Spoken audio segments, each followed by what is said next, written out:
Hey guys, how are you all? Welcome back to my channel. Today we will see what if Naruto finds the best summoning contract, and powerful. If you enjoy then please like, share and do comments. My name is Naruto Uzumaki. You probably know me, blonde hair, blue eyes, whisker marks on my cheeks, a natural tan, 10-year-old and dresses the best orange jumpsuit in the village. I was walking out of the academy pissed to no end. Yes, I was pissed. I just failed at the academy on my first try. I was the only one to fail in the class. Not my fault that they had the written part, and the bushin, and that my taijutsu sucks. Well, fine, I am not that great. Still, I tried so hard, and what did I get? A teacher mocking how a little demon could never pass the test. Even if the others didn't hear him, I did. I am not as stupid as people think.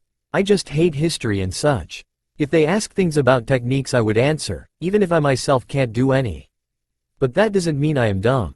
I know about Kyuubi. I found out when I was trying the bushin and a seal appeared in my stomach. Not what to see in your stomach, is it? I was curious, though, so I sneaked into the library, because demons like me couldn't enter the library or such bullshit. I went through the sealing books. To think sealing arts are so powerful yet there are so few books about it. On the other hand, there were ninjutsu books everywhere. One would think that a shinobi is forced to know ninjutsu. Not that it matters. I kept looking but didn't find anything. So I knew that if there was one place where I would find it, it would be in the Forbidden Scroll. Yes, that Forbidden Scroll. The one with all the forbidden techniques from Konoha. I always wanted to find said scroll, but Oji-san, Sarutobi Hiruzen, aka Sandame Hokage, never let me read it. At least his reason was good. Naruto, some of those techniques are dangerous, if not life-threatening. I just can't let a child, not even a genin, read it. That does not mean that I didn't, but out of respect for the Hokage, I only looked for the seal, I didn't read the rest. I found it, the Shiki Fuin. As I read the description, I started to get confused. It was generally used to seal the soul of someone inside another at the cost of that person's life. Also good to create Jinchurikis, humans with demons sealed in them. It was then that I did 2 + 2. The day that I was born, the 10th of October, was the day Kyuubi was defeated by the Yondaime. What if he defeated and not killed? That means the soul in my belly would be Kyuubi's. I was hurt, badly. Not because I have a demon in my belly. After reading the description of Jinchuriki, I kind of understood that I was still human. No, what freaked me out was the realization that I could no longer trust Oji-san. Now some would be confused about how from discovering that I had a demon in my belly I could say I couldn't trust Oji-san. Well, it is like this. Every time I ended in the hospital because of a beating, I would ask Oji-san, why do they hate me? Why do they do these things? And he would always say, I don't know, Naruto. One doesn't need to be a genius to know that he was lying after reading this. He had to read the Shiki Fuin part and that would have made the gears work in his head. It is just one of the things a person doesn't connect. So he had to know. But no, he kept saying that he didn't know. I wonder if he knows about my parents too. But I am getting off track. So yeah, I had to listen to a bastard teacher saying that I should have never been in the academy. I seethed. It is not my fault that I have an unhelpful demon in my belly. Did I went to the Hokage as a baby and said, hey, pick me. I want to have a demon in my stomach. No, I guess I didn't. The worst is that the demon was not helpful. Maybe the seal or something, but it is like he isn't there. Which is a shame as I wanted to ask a very important question to the beast. Is it male or female? Yes, I hold no macho ideas that the demon was some evil bastard that wanted to destroy the village. Actually, if it was female it would make much more sense why she attacked. PMS. And yes, I do know the difference between man and woman, and what not. How? You can thank an Inu Anbu that was reading a book while I was in the hospital. I was hurt and bored so I turned to the only visible Anbu and saw him read a book. What are you reading? I asked out of curiosity. Now I know what most must think his reaction was. Telling me that I was too young to know or that it was a thing that he bought recently, not that great. But the man came close to me and gave me the book. Why don't you take a look? He asked in a voice filled with mirth. And I did. My head swirled with the images. After I read it a few times I came to the conclusion that it wasn't such a bad book. It had a nice plot, though it did have many parts that made it difficult for me to look at a woman without blush. But when I could finally look at a woman without blush, I became curious and decided to sneak into the may think it is easy to sneak into a library, it is not. The librarian is an Haruno, and somehow she is dating a Hyuga. So not only is it difficult to sneak by but also it is bad if you are caught, as you might lose your hearing. But I succeeded and read the books necessary for me to understand. Thus I got the birds and bees talk, through books. But look at me drifting from the matters at hand. I guess I normally don't talk about my life, so when I do, I don't stop easily. So as I was walking my way back to the dump that is my apartment, cursing at my belly about unhelpful demons, I come across a group of kids, genin if their headbands were any indication, beating a poor fox. Yes, the reason why is the same why people hate me, Kyubi. People hate that fox so much the council tried to get a law about hunting foxes approved. Good thing Oji-san stopped them, not that everyone obeys the old man. Anyhow, these genin were hurting them badly, if the screams of agony from the poor fox were any indications. So I ran and jumped on the back of one of them, destabilizing him and sending him to the floor. Suffice to say, the genin were pissed. "What do you want, orphan?" asked the buffer of them all, an Akamichi. The guy was fat, but also muscular, so I knew I was in for a tough time. "Leave the fox alone. Why are you hurting her?" I asked. Sure, I knew why the adults did it, but kids too? "Because Dad said foxes are evil and must be killed," said another genin. This one seemed to be an Inuzuka, if his dog partner growling at me was any indication. He also said that I should be mean to you too. Let's get him. Suddenly, I realized a couple of things. On my side, me, an academy student, and a wounded fox which was too wounded and young to be able to help. On the other side, 5 genin. 2 belonging to clans, which means that even if by some miracle I was able to beat them, the clan heads would have my head, that is if I could beat them. So I did the best thing I could think of. I grabbed the fox and poof. As they looked to the spot where I once was, seeing a chair in my place, they became confused and started looking around. I ran around the corner, mentally thanking my luck that I knew the substitution jutsu, even if the smallest object I could substitute with was that chair.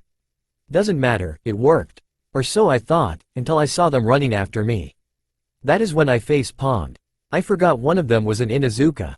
That bastard must have caught my scent and now I was in for it. That was not the worst. No, the worst was when one of the kids started yelling, "He has the fox. Get him. Now let's have a bit of math class." A yelling genin, pointing to a running me plus a huge amount of civilians who hate me equals a very screwed me, running from a mob. Life sucks. So here I was, running from a huge mob that was tailing me as I held a small fox. I knew that although I had a very good stamina, running from mobs helps after all. I knew that I couldn't hold it much longer. I had to find a way to escape, but with the Inuzuka there that would be tough. That is when I saw the sewer. Well, better than being beaten to death, I guess. So I just escaped to the sewers. Good thing that place smelled horrible, the Inuzuka couldn't follow the scent now. As I came out in the other side of the village, I took the little fox to my home. I took care of it for the night, bandaged her and had her stay in my house. It was not hard, I just had to put my clothes to do a nice fox bed. The next day, I took the now better looking fox to the forest. As I put her down I said, "Now go, before they see you again." The fox turned to him and yipped before turning and walking slowly. I stood there, looking as she went before she turned back to me and yipped again. "What is the matter? Just go," I pleaded, but the fox didn't move. I then understood that she wanted me to follow her. So I did. We got into this clearing and she came close to a hole and yipped. I smirked. Even if it is very generous, I can't share that foxhole with you, it is too small. But the small fox continued yipping. So I decided to have a look. The hole was not that big, probably as large as my head, but it was deep. There, in the middle of the hole, a seal stood. The fox then yipped again. I looked at her and she stomped the floor forcibly, like she was pressing something. So I turned to the seal and decided to try. I pressed it, and all I remember next was a loud poof. When I woke up, I was just seeing blurs. Once my vision returned I saw a lot of foxy woman. I jumped out of my skin and looked around. Around me were all kind of foxy woman, all types of fur color and all kind of sizes. Even enormous sizes. I looked around, shocked. They were all naked. "He is cute," said one of the fox girls. "He will be really handsome when he is older," said another that looked like she was on her 40s. I resisted the urge to just have the biggest nosebleed ever. I had to know where I was, and who were this goddess-looking vixens. What is going on here? I asked, nervous. Then a thought crossed me. What if this were somehow the family of Kyubi? Oh fuck. Hi there, said a loud voice. I looked up and saw the biggest fox I had ever seen. She was huge, like Hokage mountain size. She was an orange-furred fox with white on her underside. She was looking at me, orange eyes looking at my own, though it was tough seeing how big she was. I'm sure you are confused right now, but all I can say is, welcome to the Vixen land. I looked at her, a bit nervous. Aren't you with Kyubi or something? The Vixens blinked, before all started laughing out loud. Kyubi? Kid, Kyubi is a demon fox. We are the Vixen summoning clan. It is way different, said the giant one. Oh, and by the way, name is Kaisei. I blinked at her. So you have no relation with the Kyubi? Not really, no. Why? Well, I didn't know if I should tell them about me being the Jinchuriki for Kyubi. Even if they didn't have any connection to Kyubi, they might still hate me for my connection to him. I didn't have to. I believe, Kaisei-sama, that this boy might be the Jinchuriki of the Kyubi. I and the rest of the Vixens turned to look and saw a blue fox woman dressed in a Taoist monk dress. What do you mean, you? Explain, yelled Kaisei, making me more and more nervous about my presence in this place. I mean, that he has a Shiki Fuin in his stomach area. Said you. That would explain why he was so afraid of us at his arrival and why he wanted to know if we are connected to the Kyubi. All eyes were on me. I looked around. I thought I would see glares of hatred everywhere I turned and that they would kill me or something. I was shocked. There were no glares, only tears. Poor thing, yelled a group of them, and suddenly I was being hugged by all sides. I unconsciously tensed. I didn't know what to do. It felt nice, but for a moment a thought occurred me. Are they trying to choke me? Kaisei seemed to figure out what I was thinking, because she roared. Enough girls. The poor child must have never had so much contact. Give him time and go slow, said Kaisei as she unrolled her giant tail around me. I was freaked out. What now? Don't eat me, I yelled, desperate as I tried to get away. But then she brought me close and rubbed me against her furry face. It felt nice. She then said, in a low voice, "Let it go, Kit. None of us is going to hurt you. We are here for you now." I couldn't react. My head was racing. I couldn't understand what she said. They are here for me? It was at that moment that it hit me. They cared about me. My eyes were filled with tears as I cried into the fox's face. The rest of the foxes looked at me, all having a bit of tears themselves. I continued crying until I somehow fell asleep. The last thing I remember was the soft, warm fur around me and the comforting words Kaisei told me. I woke up in a bed. I knew it was a bed. It felt soft, but not nearly as soft as the fur of Kaisei. I started to wake up, inspecting my surroundings. I was in a nice bedroom. It had a dull yellow color on the walls, like the sun was just lazy in his shine, and the bed was a couple's size. I would look over more, but the most intense of smells hit my nose. I practically drooled as I walked down the stairs. The fox turned around and smiled at the way I was looking at her. "Hello, Naruto. Come here, we have much to talk about." I kept looking at her, her perfect DD cup breast taunting me through the apron. But then I realized what she said and just answered with the most intelligent answer ever. Huh? I still could not process the current situation. Me, an hot fox woman, a kitchen, she is naked, well, she has the apron, but you get what I mean, and she says we have much to talk about. 3 points I want to stress out. 1. Why hell is there no screaming of demon and attempts for my hide? 2. Talk? I can hardly focus on her without focusing on those taunting breasts of hers. How can I talk? 3. What about? So there I was, trying to fix my eyes on hers, though they stubbornly want to fall down. Somehow, she seemed amused by my actions. "Sweetie, my eyes are up here, but if you want to talk with my girls, well," said the fox lady. That awoke me as I forced myself to look at her face. "I am so sorry. I didn't mean to." "Don't worry, Naruto," said the fox lady. "If I didn't want that reaction, I would be dressed, no? Oh, and by the way, my name is Shu." "Shu? Yes, silly. You don't have to act like an echo, you know. Anyway, we have some things to talk about, but first it is time to eat. And I just made one of my favorites, I hope you like it," she said as she went to the stove again. "Oh, could you get the girls? They are in the back." The door at your right near the stairs. The girls? Yes, the black one is Iris. She may be a little bit shy but she is a sweet girl. Then there is Ruki, she has red fur, and a bad temper so don't get her mad. They both want to be Rena warriors. Rena warriors? Just get them, sweetie. It is time for lunch already. I nodded. What did you expect? I still couldn't grasp what was going on. I was so confused, my body went into autopilot, just walking to where she told me to. Not even acknowledging my surroundings as I walked. I came to the back of the house and found a small amount of grass and two fox-like girls who seemed like they were sparring. The first was black, she was tall, much taller than me and had a pose in battle that made her seem even taller, standing all stiff. Only her tail waved behind her. Her eyes were obsidian black and held amusement as she looked at her opponent. This one would be Iris.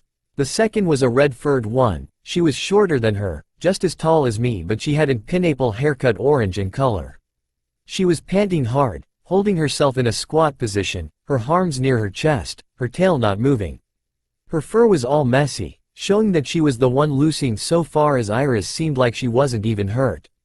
This one would be Ruki.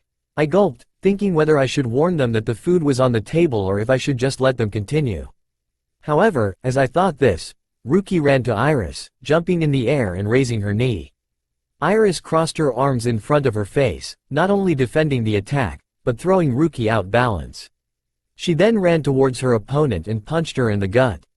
As Ruki fell on the floor, Iris said, "Never rush to an opponent unless you have a plan, it could prove disastrous to you, especially if you use techniques such as the knee jump." "Ack, just you wait," Iris yelled Ruki. "Next time I will beat you and so damn hard, even mommy will have trouble picking you up." "Sure, until then, continue practicing," said Iris in a "I don't believe you" voice. I said, nervous. That attracted the attention of both girls. "Oh, you're awake," said Ruki. "I thought that you would sleep until tomorrow. Not even a hurricane could awake you." "Ruki," warned Iris. "What?" asked Ruki to her sister. Your mother said that the food is ready." I said. "Okay, let's go Blondie," said Ruki. "Now that is one thing you don't joke about. My name is not Blondie, I am Naruto Uzumaki," I said as if that meant I am the greatest. "Don't care, your name is now Blondie," said Ruki with a smirk in her face. I growled at her. "Watch it, Red." "Hey, name is not Red, it's Ruki," said Ruki, now pissed too. "Don't care, your name is now Red," I said, triumphant. Ruki was scolding and we were glaring at each other like mad. "Shouldn't we, go to the kitchen now?" Iris asked. We both looked at her to see amusement and mirth in her eyes. "Fine, but this is not over, Blondie. You have no idea, Red." As we rushed to the kitchen, Shu had the food already on the table. I looked at it and went wide-eyed. It was ramen. I yelled happily. I died and went to heaven. The others giggled at my shout. "I take it you like ramen, huh? Let's just see how much," said Shu. Sometime later, I patted my belly, happy and satisfied.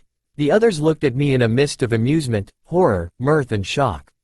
"I never saw anyone eat so much on their own," said Iris. "How can he be so thin and eat so much?" asked Shu. "I am both amazed and horrified," said Ruki. "He can't be human, there is just no way." I patted my stomach, full to the brim. Then I turned to Shu and said, "What did you want to talk about, Shu-chan?" Shu smiled at me. "Well, we, the Vixens, have a proposition for you." "Me?" I asked, confused. "Yes, you. You see, the Vixen clan has not had a summoner for a long time. And by the Kit's opinion in the human world, you are worthy of it," she said as she looked at me. "You mean you want me to be your summoner?" I asked, shocked. "And the award for the most obvious statement of the year goes to Blondie," yelled Ruki. I didn't care what Ruki said, I was more focused on what I had just heard. "But, why me? You risked your life to save one of our own," said Iris. "The little vixen you found, Kon, you saved her from those genin. So she put a very good word about you to Kaisei-sama and she agreed." My head was spinning. I was worthy of something? That was not a normal thing for me, so I was both confused and happy. Someone finally cares about me. Then I felt something else. I felt attached to them. It felt strong, like nothing could break it. I decided to myself. Hokage was second priority. First, is to do my best as the Vixen summoner. I must have spaced out, because next thing I know Shu was waving her hand in front of my face. Naruto, sweetie, there is more we wish to discuss. I looked at her startled, but nodded. She then said, now there are some things I need to tell you about the Vixen clan. There are no males. This means that normally we mate with other summoning clan to get children. This also means that even our children will be female. Mom, that is not the important part, said Iris. Tell him about the different Vixens first. Always pushing, no respect, said Shu in a mock-hurt voice. Anyway, each fox has a different role in our society, and that means each Vixen belongs to a different group. The groups are the followed: Rena warriors, Taoist priestesses, phantom illusionists, great shamans, loyal weapons, giant fighters, domestics, scavengers and messengers. I guess I can explain the Rena warriors, said Iris. Rena warriors are the specialists in ninjutsu and taijutsu, so we specialize the fox fighting style to the extreme. Every Rena warrior has a different element and is trained to use said element. The leader of the Rena warriors is the direct descendant of the first Rena warrior and the best one I have ever seen. Her name is Chisuku. Next, the Taoist priestesses, said Ruki. Remember you yesterday? The one that said you were the Kyuubi Jinchuriki? Well, she is one of them. They are masters of fuinjutsu and healing powers, though not as much as the shamans and rituals. Yu is the leader of them. The phantom illusionists specialize in genjutsu. However, there is one thing that makes them very useful, it's their phantasmagoric powers, said Iris. Why, oh, you mean they're ghosts? I asked, fearfully. Yes, gentlemen, I am afraid of ghosts. Iris seemed amused. Am I that funny? Yes and no. They are still living things, but they can become ghosts at will. They become transparent and even invisible if they want. They can pass through walls and objects, meaning nothing can harm them, but they can't harm anyone either. So that form is just for espionage and escape. Their leader is Asura, said Iris. Oh, okay, that calmed me down. If they can't harm me as ghosts, then I am okay with it. The great shamans are users of healing powers and also magic and spirit's power, said Shu. Magic? Really? I asked. Who wouldn't? Even in the ninja world where breathing a ball of fire is possible. Magic was always a thing that was considered a myth, if not a bedtime story for kids. Not that I heard any. Yes, magic. They have different powers that do not belong to any element, such as their yin-yang magic shield and the blue flame, said Ruki. And they can also invoke spirits of our ancestors to give guidance and wisdom, or just to really beat the crap of an enemy. Their leader is Sakuya. Yes, moving on, said Shu. Next we have the loyal weapons. And I mean it. This kitsunes are masters of weapons, because they are the weapons. What, you mean they are the masters of taijutsu? I asked. No, I mean they can turn into weapons. Any of them. They look like the Rena warriors, but they have a strange jewel in their heads which allows them to transform, said Iris. They could turn into a sword, an axe, and hammer, anything, and each gives their user different abilities, like the flaming sword or the ability to turn invisible. Their leader is Masamune. UAU. But doesn't it hurt them when they face real weapons? I asked. No, they are stronger than any weapon. They are also loyal to the bone, so that is a plus, said Ruki. Next comes the giant fighters. As you know, in other clans, they all tend to grow to enormous sizes as they grow old, with some exceptions. But in the Fox clan, only some truly wish to go that way. Continued Shu. The ones that chose to, are allowed a ritual and they begin to grow. They also get in all fours, not able to walk around in just 2 legs. But they are fast, strong and good with ninjutsu. Kaisei-sama is an example and leader. Okay, I said. It was cool that they could just choose. What next? Next, we have the non-fighting groups. Domestics, scavengers and messengers, said Shu. Domestics, like me, take care of the houses in general. We cook, we clean, we tidy things up. However, we do have basic fighting, not enough to face a ninja, but enough to defend ourselves. I am the leader. The scavengers are the most needed. They collect or hunt food and resources. They can shrink to the size of little foxes, like the one you found up there, Con. They have to shark in the human world because this one has very limited resources, said Ruki. They tend to get in trouble when they try Konoha. Their leader is Trindle. The last but not least, the messengers. The messengers are fast and have the phantom powers, allowing them to be non-stop when they have to deliver a message to someone. Their leader is Sonic, said Iris. Can't a vixen have more than one specialization? I asked. They can. Mom, for example, was a Taoist monk and is now a domestic, though she still knows a lot of the Taoist ways and just doesn't use it, said Iris. And the messengers are awfully a lot phantom illusionists as well. But there are some things you can't be at both times. Arena warrior can never be a phantom illusionist no matter what, because she needs great chakra control and arena warriors tend to have too much chakra for that. I nodded. I knew the theory of chakra. The more chakra, the less control. What about Kaisei? She is just a giant fighter. Giant fighters cannot belong to other groups, I am afraid, said Shu. There is one more thing, Naruto-kun. I swallowed nervously. The tone she used was so why it should be forbidden. She walked towards me and whispered, "Do you know that the summons always ask things to their summoners in order for them to summon them?" I looked at her confused. She then continued, "The toads ask for sake and candy. The snakes, sacrifices of people. The slugs, a rub now and then. We, however, have another way." She then licks my ear. She was now really over me, her mouth breathing in my ear. I had a clear view of her breasts as she whispered to me. I was blushing mad. I couldn't even swallow. What is RR required of MME? You really want to know? She asked, in a voice that sent shivers up my spine. UAL favors. The Vixens are a very UAL clan. Moral laws like incest are not applied to us. So that is what we demand. I was shock stiff. What the fuck? Did she really mean it? Before I could ask, she kissed me soundly in the lips. The world exploded in sensations around me. I had never felt like this in my life. My heart soared and my lips burned. I felt myself melt as she and I continued to kiss. Before I even knew what was going on, she stopped. She grins at me. For more, you would have to sign the contract. I was in daze, having experienced something so good. Sure, some may say it was just a kiss, but when you live all your life with the little love I have had, simple acts can make your feelings go skyrocket. I just stayed immobile, trying to get my heart checked. Of course, this made Ruki giggle. I think you broke Blondie, Mom.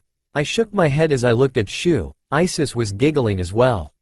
Shu was just grinning. Sweeties, do remember that he is the Kyuubi Jinchuriki living in Konoha. It is not likely that those villagers have given him any love. Ruki assumed an angry expression. More like they tried to kill him. Yes, but it is better we don't talk about it, said Isis. Why don't we focus on the other thing you had to say to Naruto, Mom? Shu turned serious. For a moment, I was scared. Then she said, Naruto, there is one last thing that we want to talk about. This part is only optional. Whether you want to or not is up to you, for you can still be our summoner. But, I looked at her. She seemed nervous to say whatever was on her mind. So I said, what is it? Don't worry, I can take it. Shu took one last glance and sighed to relax as she said, we want to destroy Kyuubi's soul. I went stiff as a board. Was all that I have felt up until now a lie? Did they really plan all this just to kill me? But Shu must have some psychic powers because she said, it is not what you think. I really can't explain it. The only one that can is you. Please allow her to explain. I look at her, honesty filling her eyes. I sighed, trying to relax. Fine, I will hear her out. Ruki then grabbed my hand. Then what are you waiting for, Blondie? Let's go meet Yu-sama. I narrowed my eyes. Yu-sama? Why do you call her Yu-sama? Idiot, she is one of the leaders. So she gets the title. In the Vixen clan, there is no supreme ruler, though we tend to have Kaisei as our speaker. However, we have the Council of the Vixens.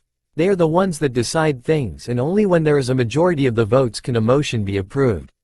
Explained Ruki. Now let's go. Don't want to keep Yu-sama waiting.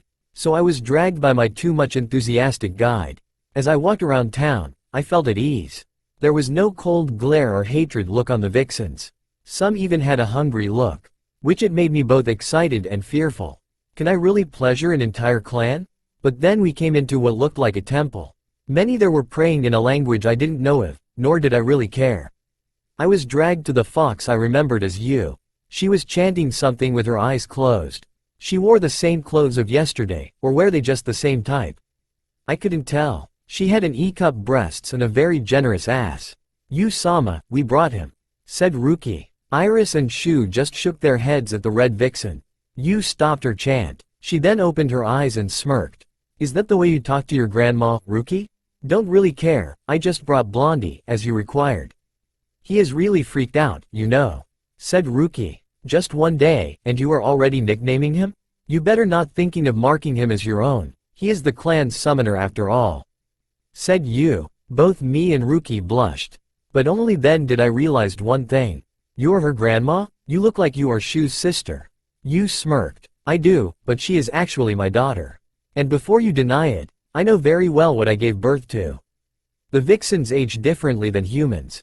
We live much longer, Naruto. I decided to leave that business there. But then I remembered what I was there for. What is this thing about killing Kyuubi? Its soul. I looked at Yu, confused. She smiled. Just the soul. We want to get rid of it because it would allow you to use its chakra without being manipulated by the fox. For that, we will open a bit the seal, take the soul and leave the rest. So, I will have the chakra, but not the beast? I asked. Yes, but there is one problem. The short time we have the seal open, Yukai, which is demon's chakra, will pour into you. It will be at least a tael's worth and in the state you are now. What? I asked as I looked at her. You would become a half-demon fox. I was shocked. I looked at her but she continued, and truthfully, it is what we are aiming for. With the power of an half-demon, you would gain many benefits and without its soul, you would maintain your own way of thinking nor will you inherit his sins. What do you mean, inherit his sins? I asked, fearfully. It means that when you die, you will be charged by both your crimes as well as Kyuubi's, sending you to hell. Said Yu, making me go wide-eyed. So you see why we were hoping for your agreement. Plus, it would be better to deal with all this if you had a demonic-like stamina. This made me blush and all the girls giggle, leaving me even more embarrassed. I looked at my feet, not sure of what to do. Should I really become an half-demon? Won't I be giving reason to those villagers to hate me? I looked around. Ever since I have been here, I felt more loved than I did in Konoha in all my life. I remembered my vow, so I said, Yu-sama, I accept. I was sitting in the ground of the mountain, meditating about the past 2 years as I watched the village down from where I was. Ever since I came here I have felt and was given more than anything I could ever hope in my previous village. The vixens were king and understanding. Even when I didn't know stuff, they had patience and taught me. Of course, most just wanted to get in my pants. I have to admit my first time was not that great. It was with Shu, who knew that I had never really done such thing and decided to teach me. She was patient and calm. We took it slowly and even though I can say I wasn't that good then, I am definitely now, if the moans I can make Shu make are any indication. But is not the only thing I learned. I learned that I have 2 elements, fire and wind. I learned to use them and to improve my taijutsu. It was awesome. I also found out why my clones always appear dead. The one that helped me on that was Sakuya, who saw me training once. Turns out I have too much chakra and no control. Then she says that the clone is one of the useless and most difficult technique to learn for someone like me, who have huge chakra reserves. Apparently, I will never be able to use the clone jutsu. I did felt way better, however, when she told me there were other clone techniques I could learn. The one that I really liked was the shadow clone. They were real and anything they learned I learned, making things like chakra control and theory scroll readying easy. Of course, I still had to train the body, but hey, there is no perfect technique. Not only that, I learned the sunshin. Yes, that sunshin. The one that allows you to move from one room to another. Awesome. I also learned how to do the tree walking and the water walking, though it took me a lot of time to do it. I am now training kunai balancing, though it is a real pain. I have to stand atop of a kunai, pointy part up, and not fall, lest I get a hole on my foot. That is not all, thanks to Chisuku. I was able to learn the fox fighting style to a level that only her was above me. She was a slave driver and a bit irritable but still she pushed me like no one else did, that and she had the most pleasant rewards. Hee. Anyway, as I sit in the ground, my orange tail wagging beside me, I began remember what happened after the ritual. Don't ask how was the ritual, they put me to sleep so I don't know. Not that it truly matters. I just woke up next day, Shu, Iris and Ruki with hearts on their eyes and a furry tail just wagging. I also gained sharp claws and fox ears. It took me a while to get used to have a tail and to have this chakra, which means I had to do chakra control again. Bummer. But the rush I feel is amazing. I haven't started on the second tail yet. I have to get more chakra control first. The senses were hard too. I had to make sure neither the stronger smell or noise would get the best off me. The way I am now, I can take on a high chunin and low junin. So I think I am pretty tough. And if I had any of the clan to aid me, then nothing can stand in my way. It feels great. Suddenly, I felt someone coming from behind me. Yes, I have trained in the art of chakra sensing. It is tough as hell, but more than worth it. I now could say where they are and who they are, provided I felt that chakra before. I already knew who it was, Ruki. We never stopped calling each other Red and Blondie, not that it really matters, because I actually don't care. She and I became friends, close friends. Okay, I fuck her too. Hey, I fuck most of the clan. Only the giant fighters can't get any, but that is because they are giant. How am I supposed to fuck a giant? Hey, Blondie, are you sure about this? Wouldn't it be better to just stay here? She asked and I had to nod. It would be better, but I couldn't. As if knowing what was crossing my mind, she sat beside me. Why are you going back? That village is my home, as much as I hate it. Tucci and Ayame are still there, so I will protect that hellhole. And although I vowed to be the best summoner of the Vixens, I also vowed to be the Hokage someday. Ruki smirked. If my sis's screams last night were any indication, you are already the best summoner of our clan. Besides, you know that the council will not make it easy for you. They still see you as Kyuubi. I smirked. And maybe they are right, if my tail is any indication. Oh please, you would at best be an Ichibi, not a Kyuubi. In fact, I know that you wouldn't be able to deal with the Ichibi alone. Probably not, I don't have experience nor am I a full demon, just half. Even so, I would fare much better than you. She glared at me and hit me in the shoulder. Just because you got lucky in the spar yesterday means nothing. I am still capable of kicking your ass, Blondie. I know, well, it is time. You are going to make that prank, aren't you? She asked in a tone that clearly said please do. I smiled. Who do you think you are talking to? I am Naruto Uzumaki, prankster of hell. One-tailed fox demon with tricks and mischief that could bring ruin to the world, and lots of fun too. Ruki shook her head. Just don't start making a kabuki dance and I am fine with it. Oh come on, who would do a kabuki dance for an introduction? I asked jokingly. Somewhere else, a toad Sandin sneezed. Yeah, you are probably right. So go now, before I decide to tie you to my bed for my own enjoyment. Said Ruki. My, so forceful. Not that the idea doesn't turn me on, but maybe you should be the one tied. Anyway, I will go, just getting ready. Ruki nodded and left. I stood there watching the place some more, feeling the sun caressing me. Then I raised myself and did the henge to hide my clothes. I decided to at least have lunch before going, so I went down to town. I was laughing my ass off as I ran from the Anbu. Just a few minutes ago I went to the Hokage monument and did a few necessary modifications. I wanted the monument to express the real Hokages. So I filled the first's face with mushrooms, trees and grass. The second I made him spill water from eyes, nose and mouth and draw a giant soap on his head. The third I made him have a giant nosebleed as I draw an icha over him. But the reason I am being so heatedly chaste is the fact that I put whisker marks on the fourth's face and gave him some fox ears. I thought it looked cool. The Anbu didn't, and so I was running from them. If before I could outrun them, now I can just joke while I run, because I know they won't catch me. Though there is one thing that is weird. There was this guy who kept appearing where I was going to run next. Not that I didn't sense him in time. The guy seemed Anbu level and was powerful, I could tell. He seemed to sense me because he would be where I always was thinking to run next. I knew one thing, if that guy kept going like this, he is going to capture me. I just know it. Even with my stamina, I can't run forever, and he is only doing minor sunshions, so he is safe from getting too much tired. So I looked back. The chasing Anbu had already given up on me. I am just that awesome. So I stopped to see what the strange Anbu was up to. I didn't need to wait long as a ninja appeared before me.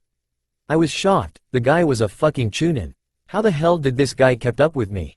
He had brown hair and wore it in a pineapple haircut, making me wonder if this guy was a Nara in disguise.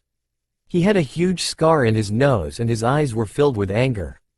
Not hatred, just anger. Who the fuck do you think you are to do what you did to the Hokage's monument? He yelled at me. I smirked. I paid my respects. Besides, this way people can know what they are famous for and never forget them. What? The first was known for his wood element and his connection to forests. The second was known for his element of water being on the finest level. The third is just a pervert, and the fourth sealed Kyuubi. Simple, no? His eyes widened as he looked at me. He recognized me, and for a moment, a brief look of pain crossed his eyes. However, not a single moment did I saw a look of hatred from him. You are still going to clean that, Naruto? I smirked. Clean what? Don't joke with me. I mean clean the... yelled Iruka before pointing to the monument and stop. Monument? The monument was back to what it was. No grass, soap, blood, or even the whisker marks. It was clean as ever. I smirked and disappeared, ready to meet someone else. I appeared in the Hokage's office.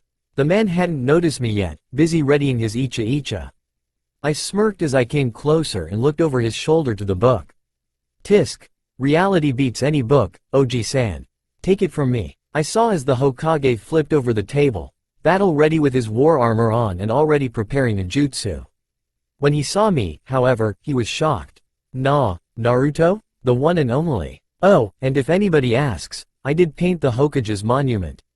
You what? He then ran to the window and looked at the Hokage. Too late for that, Oji-san. But I do have a picture.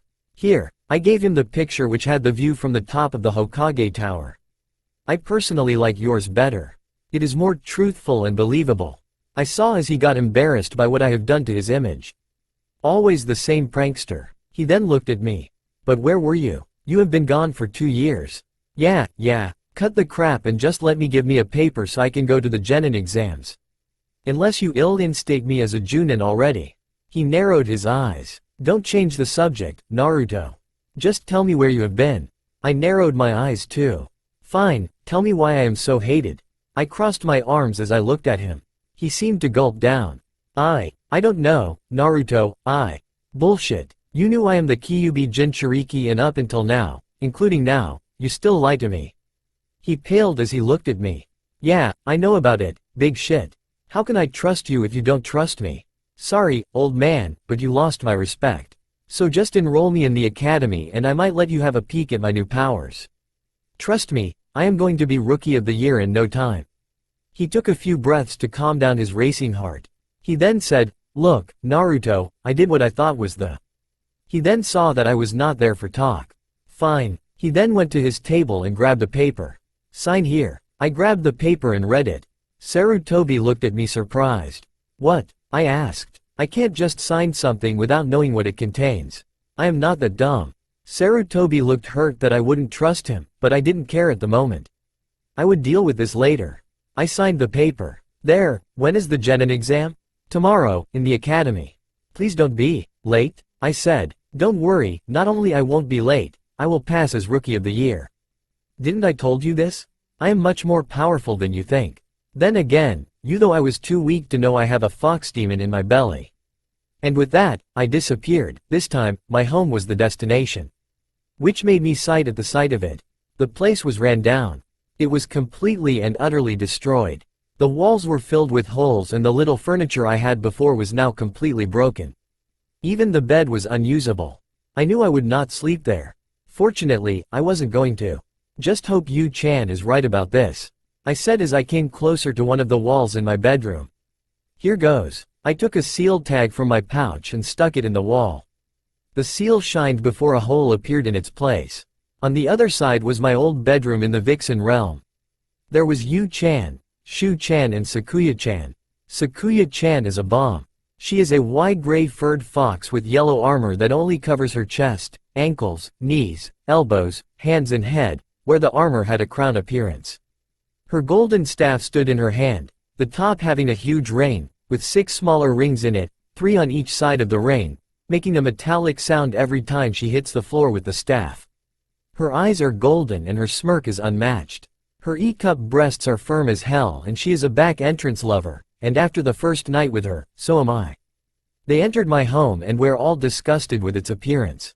It is a good thing we had this plan, else I don't think you could live here, Naruto. Said Shu. I am sorry for all this. If there was any way to tidy this place, I would have tried. Don't be. I never truly liked the apartment anyway. So let's go. Let's put the traps and be gone. I know you girls are as eager as I to leave this place. I said with a smirk. Yes, that and we are eager for Naruto meat, said Shu, making the other two sweat drop. You have become addicted to him, said Yu. And you didn't, mother? Asked Shu. Yeah, I think the two of us are not allowed to speak Yu, said Sakuya. After all, we want him just as much if not more.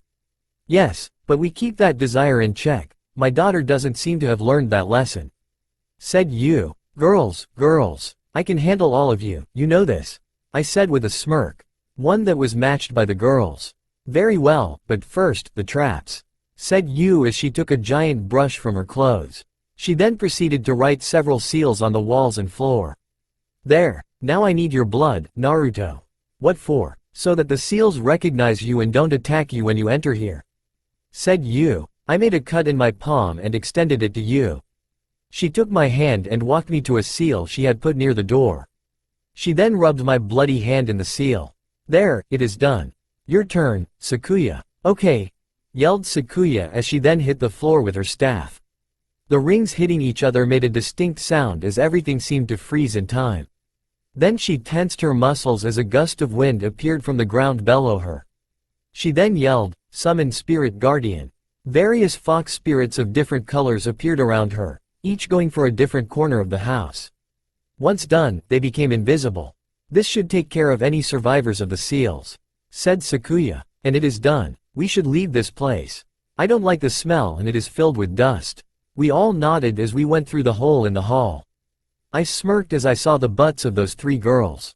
What can I say? As much addicted as they are to me, I am much more addicted to them. I walked calmly to the academy, knowing that no matter what they throw me, that I would pass the exam and be genin in no time. I just wish that I didn't had to deal with some of these assholes.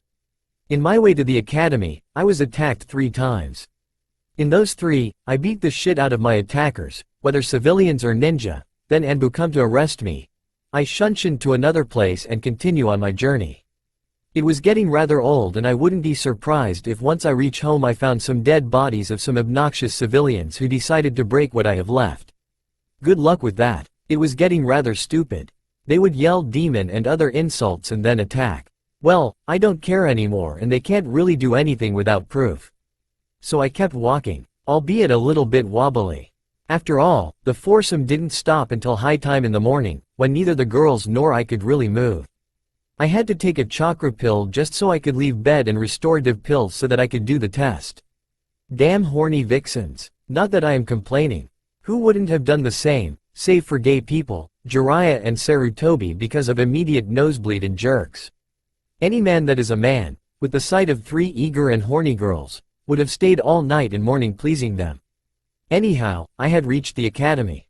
Intent on seeing without being seen, I used the invisibility jutsu so I could get inside of the room without being noticed. I pass everyone and sit down on the back, intent on not being discovered. I began studying the class. There was an emo gay bastard on a corner, a bunch of fangirls around him without getting any attention from the brooder. There was a Hyuga girl who seemed to have no confidence whatsoever. A horny dog and his pet, the human. A lazy guy and a fatso and a quiet individual who seemed to be looking at me through his sunglasses. I realized he was an Aburame, which means he has bugs which must have told him of my presence. We looked at each other for a while, before he raised himself and went to sit down next to me. He then said, in a whispery voice, "Shino." I looked at him for a second before saying, "Huh?" It is courtesy to give the name first before asking for another's and that is what I did. Name is Shino Aburame. I believe it is your turn. I smirked. The guy deduced that I was not a threat and decided to gather intel. Let's indulge his curiosity. Naruto? Naruto Uzumaki. He looked at me and said, "You're the guy who disappeared?" Yup. Interesting. I sense that you have the biggest reserves in class. I hope you trained your control or you will fail. I did. And I hope you trained more than clan jutsus or you will fail in life as a shinobi. Shino looked like he was in deep thought. That is logical. However, I will first specialize in clan jutsus and try other arts later. Thanks for the advice. You're welcome. You probably deserve it more than this guy's in class. Don't be so sure. That guy sleeping may be lazy but he is as much of a genius as you and I. I am no genius, Shino-san. I only have 2 more brain cells than the rest of the class. And that is enough to make you a genius. The teachers are coming. And indeed they were. 2 teachers entered. One was the Chunin he had met before, the other was a white-haired guy, same age as the other Chunin, and seemed to be uninterested about the class. "Hello everyone," said the brown-haired Chunin. But since that didn't seem to quiet the class, he did his demon head jutsu. "Quiet everyone," I snickered. "Cool, you think he will teach me that? I don't know. I think it is a teacher's only jutsu. You should ask him," said Shino. "I will, after I become Chunin," I said with a smirk. "Okay, I will now start to call the names. When you hear your name, please warn me so I can put you on the right secretary." From there I tuned out. It was alphabetic order, so it would be a good while before I was called. That sucked. Shino then turned to me and said, "Aren't you going to hear their names? Both you and I know that half of this class will not pass. Once we know who passes, then I will hear the names." "You heard mine? But that is because you presented me with it and because I know you will pass." Shino actually smiled. "Thanks. You are welcome, Shino-chan." Shino actually tensed when she heard this. "How did you? I am sorry to say that I have an improved sense of smell, and have been around enough girls to know that you are one. Question is, why do you hide yourself? Clan policy. You know that you don't have to be the perfect Aburame? You could try to get a boyfriend. And who? Most guys look at me and run. And you don't know the secret of the Aburames. We are living hosts of a family of bugs," I said, making Shino look at me shocked. "Don't assume others don't know what you have been through. You just need to find the right guy." "You think so? I know so. Naruto Uzumaki," said the brow-haired Chunin. He looked around and not seeing anyone raise their hand, he sighed. "He seems he is not here." "What are you talking about? I have been here before you got into the class, Chunin-san," I said as I became visible. Everyone was wide-eyed. Amateurs never saw an invisibility jutsu before, did they? The brown-haired one was the most shocked. He looked at me like I wasn't really there. It was the reaction of the other Chunin that made me frown. He was leaking a small quantity of killing intent. Good thing Kaisei-chan taught me about how to hold myself against killer intent. Although she did blast me with her killing intent, it took a lot of work for me to leave Shu's house again. I wasn't able to sleep for weeks. Damned Kitsune. If I didn't love her so much, I would have pranked her. It made me alert. If this teacher was one of the haters, it is very bad for me as I am the one that has to deal with him. He might try to fail me, so I have to watch out. But that made me smirk. Maybe I will have a challenge in this test. As the written part was given to me, I saw that it had a genjutsu. Are you kidding me? Who wouldn't have seen this one? A hyperactive stupid version of himself? Where did that come from? I dispelled it easily and continued doing the exam. It would be difficult, had I not sent some shadow clones to the library.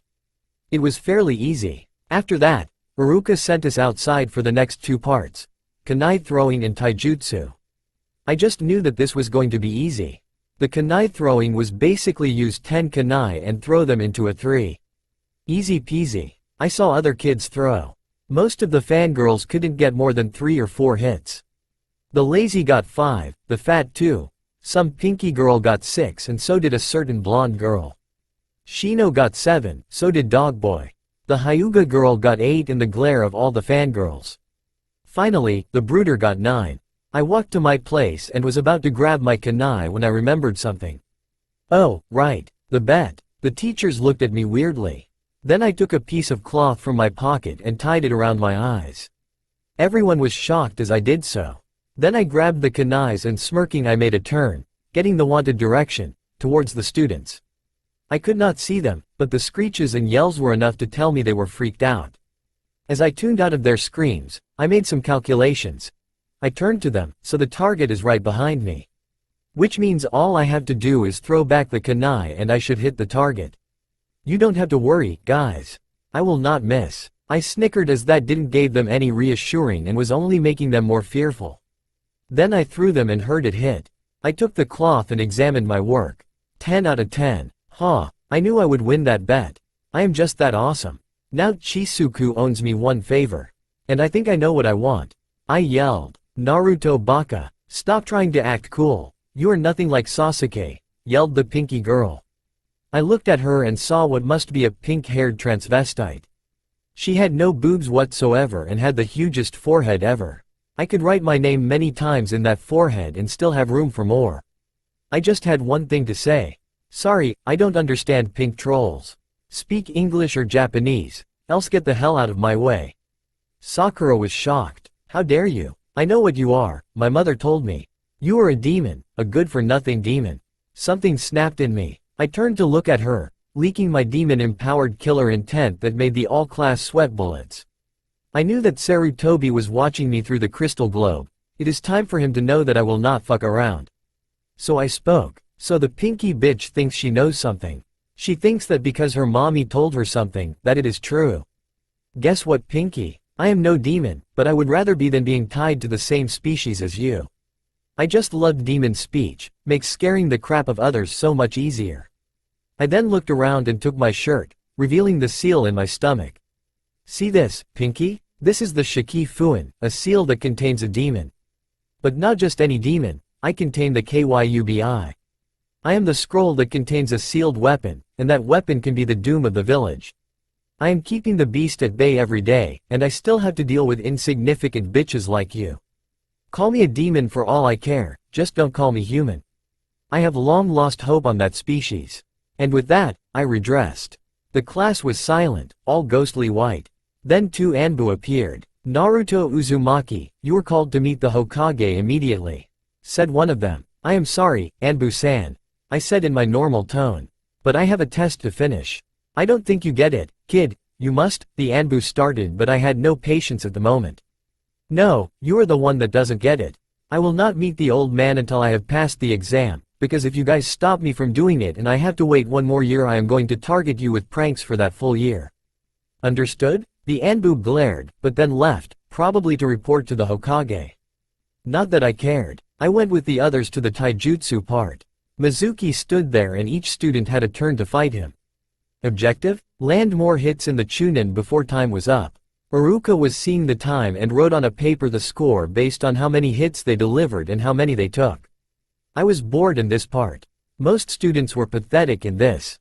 The only one that obtained a good grade were the fat boy, the dog, and the king of brood. The guy seemed to smirk when Iruka applauded him and said, "Great score." I snorted. Mizuki held his punches against King of Brood. He didn't go easy on Shino, giving the poor girl a beating like no other. But he pulled his punches on Sasuke? I am starting to think those two are closet lovers. The ones that are fucking in the closet during recess. Anyway, my time was up, so I went to the arena and assumed my fighting pose. Right shoulder and foot forward. The body leaning back and right hand in front of the face while the left hand was in front of the chest. Left foot turned to the side. Mizuki narrowed his eyes, not recognizing my stance. I smirked, before saying, "Hey teacher, suck this," and then lifted the middle finger. Everyone was once again shocked, but it had the desired effect. Mizuki got pissed and decided to attack. When he went for a punch, I evaded and held his arm by encircling my own on his. Then I went for a knee in the stomach and then I used two hands to lift him up and hit with his head on the ground. He yelled as his head hit the ground. I jumped away and let him raise himself again. He then turned to me and said, "That is it, you are dead, demon," and ran to me. After that, a dance was made. He would attack, I would evade and punch or kick him. Then he would stagger back and I would hit him again. Then he would try to attack and things got back to the beginning. I really enjoyed beating him. Then I grabbed him, his face broken and dripping blood, and said, "Enough. You are going to feel the true power of my fighting style," I said as I threw him in the sky. Then I jumped over him and said, "Descending punishment." And suddenly I was over him, delivering a shower of punches and kicks that sent him to the floor. As he gasped in pain, I turned around and an aura of chakra appeared around me. Then I said, "This is the end," and rushed towards Mizuki. When I was almost going to hit him, a shadow appears and I wasn't fast enough as I felt a powerful rib-breaking fist in the stomach. I was thrown to the other side of the ring. I coughed blood before I got up, with great suffering. I looked up as I grabbed my stomach in pain and gasped. Shizuku-sensei? The vixen didn't look happy. Having a light brown color, she was one of the hybrids that came from the escapades the clan had with other clan. So she was a brown super muscular fox-wolf hybrid. She wore in light pink top and pale shorts. Her breasts were the firmest DD cup you could ever hope to find. She was furious, and that was shown on her face as her blue eyes narrowed towards mine. Naruto. The chakra fighting style is only an emergencies, not for your enjoyment. It is a fighting style that must be used in cases of life and death, not to beat the crap of stupid teachers. She then grabbed the bloodied Mizuki and did a finger flip, sending him against the wall. This is how you take care of them. I ran to her front, my pain forgotten. I am sorry, Chisuku-sensei. I got carried away and decided to take things a step up. I am so sorry, sensei. She then looked at me and said, Naruto, in a fight you must respect your opponent. Forget he is your greatest enemy. Respect in the battlefield is a thing that you should always have. I catch you doing that technique again without my permission and no for you for a year. I paled at the implications. What, you would leave me with a bad case of blue balls for a year? I would, and you know it. Now, about the bet. Oh, I did it, 10 and 10 and with my eyes closed. You owe me one, sensei. I yelled. Hugh, something tells me I am going to regret having made that bet, and that I am going to enjoy it just as much. You bet you will. I will have you screaming my name all night long. You won't be walking for days. Now this had another interesting reaction. While most kids were shocked and most of the boys had nosebleeds except for Sasuke, who actually looked pale, Iruka had a geyser coming out of his nose. Mizuki was unconscious, but the thing is one could see the windows of the Hokage tower turning red. One could only wonder how that happened. Sure, let's see if you can keep up with your word, boy, said Chisuku before she turned to see Sasuke walking up to them. Who is the duck ass? Oh, he is Sasuke, probably wants you to teach him.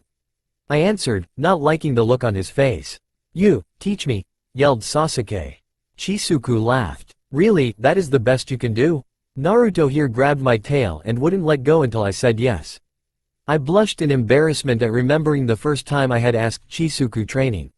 So why should I help you? Because I am an Uchiha. You should feel honored that I am asking you help, bitch.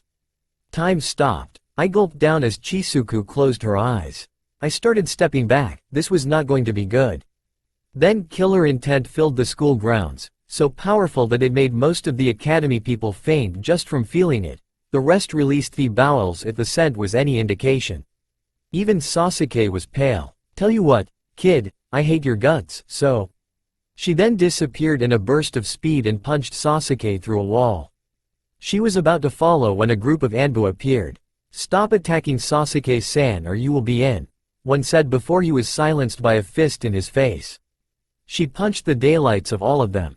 I shivered. Bad thing to come between Chisuku and her prey, not very healthy I tell you. In a few minutes, there were 6 bloody Anbu and a very wounded Sasuke on the floor. She then said, kids these days, no respect for anything. Before she disappeared, I looked around and saw that they were all scared. After the medic nins came and took the Anbu and Sasuke, I said, all right, let's finish this already. I yelled, bringing the others out of their stupors.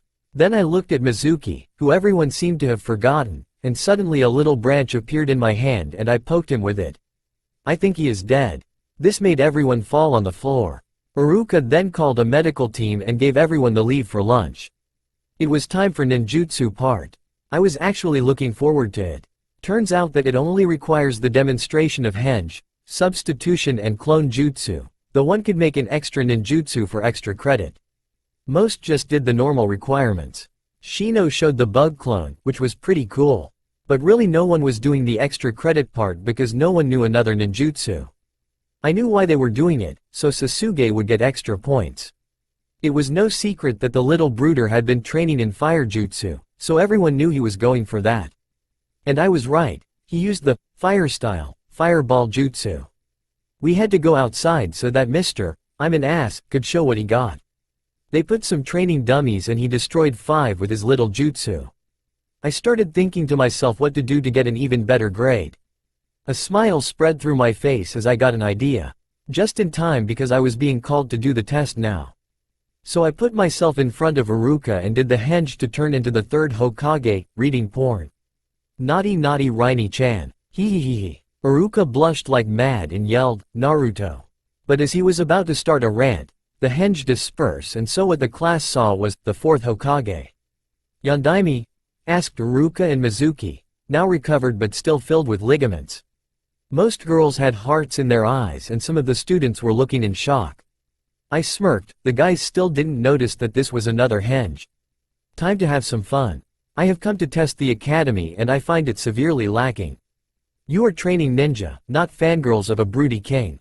Just how far did my Konoha fall, how far? Now Uruka was freaking out, and so was Mizuki. Most of the fangirls were now yelling their hearts out as most of the guys agreed with me. Our apologies, Namikaze-sama. But the council, said Mizuki, trembling. The council my ass, those guys are to advise, not rule. If I get here again and I see this place in such a state, I am going to show you how I destroyed the Iwa army during the war. Yes sir, yelled Uruka. Then I smirked. And Uruka, I'm just joking. Then I dispersed the henge and was there, standing and grinning as everyone looked shocked. Didn't you tell me to do the henge? Uruka was about to yell but stopped dead in his tracks. Both henges were perfect down to the personality traits. The love for porn and the hate for the council. He nodded. Fine Naruto, now the substitution please. Fine, name a maximum. I said, what? Name the maximum distance from here with whom I can do the substitution. I clarified. Oh, just do your best, Naruto. Said Uruka. I grinned before I went poof. I appeared in the Hokage's office. I sat in the table and used the globe to see the academy. Turns out Uruka thought I was hanging again because he hit the Hokage in the head and called him, Yubaka. I snickered as the man received a verbal beating like no other. Uruka was white as snow when he realized he had hit the Hokage, and when the last started yelling at him about cutting of his payment due to insubordination, it was too much and the man was begging in his knees for mercy. I thought now was a good time to go back, so I did the substitution again and here I was, in the academy class again. Uruka sweating on the floor and everybody laughing. Uruka turned to me and yelled, Naruto. What, sensei? You were the one that said do your best, you should know not to incentivate me like that, the result is not pretty. Besides you talk like I set you up, all I did was substitute with Hokage-san. Nothing more. You could see Uruka ready to explode, but held it in. So then it was time for the clone. I smirked and said, Shadow Clone Jutsu. The room was filled with shadow clones. Uruka and Mizuki's jaws dropped. Everyone stared wide-eyed at the clones. Except for one pink-haired, he thing that yelled, so what, they're just clones. See, she went to hit my clone, only for it to grab her hand and throw her at the blonde one, the Yamanaka, making the two kiss accidentally.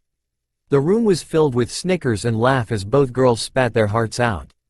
They glared at the clone only for it to disperse as did all of the others. Alright, said Uruka, do you have anything for extra jutsu? Actually, yes I do. But I need to be out there, like Sasuke. And I will need more than just 5 dummies. So we went outside. They put 10 dummies together and I smirked.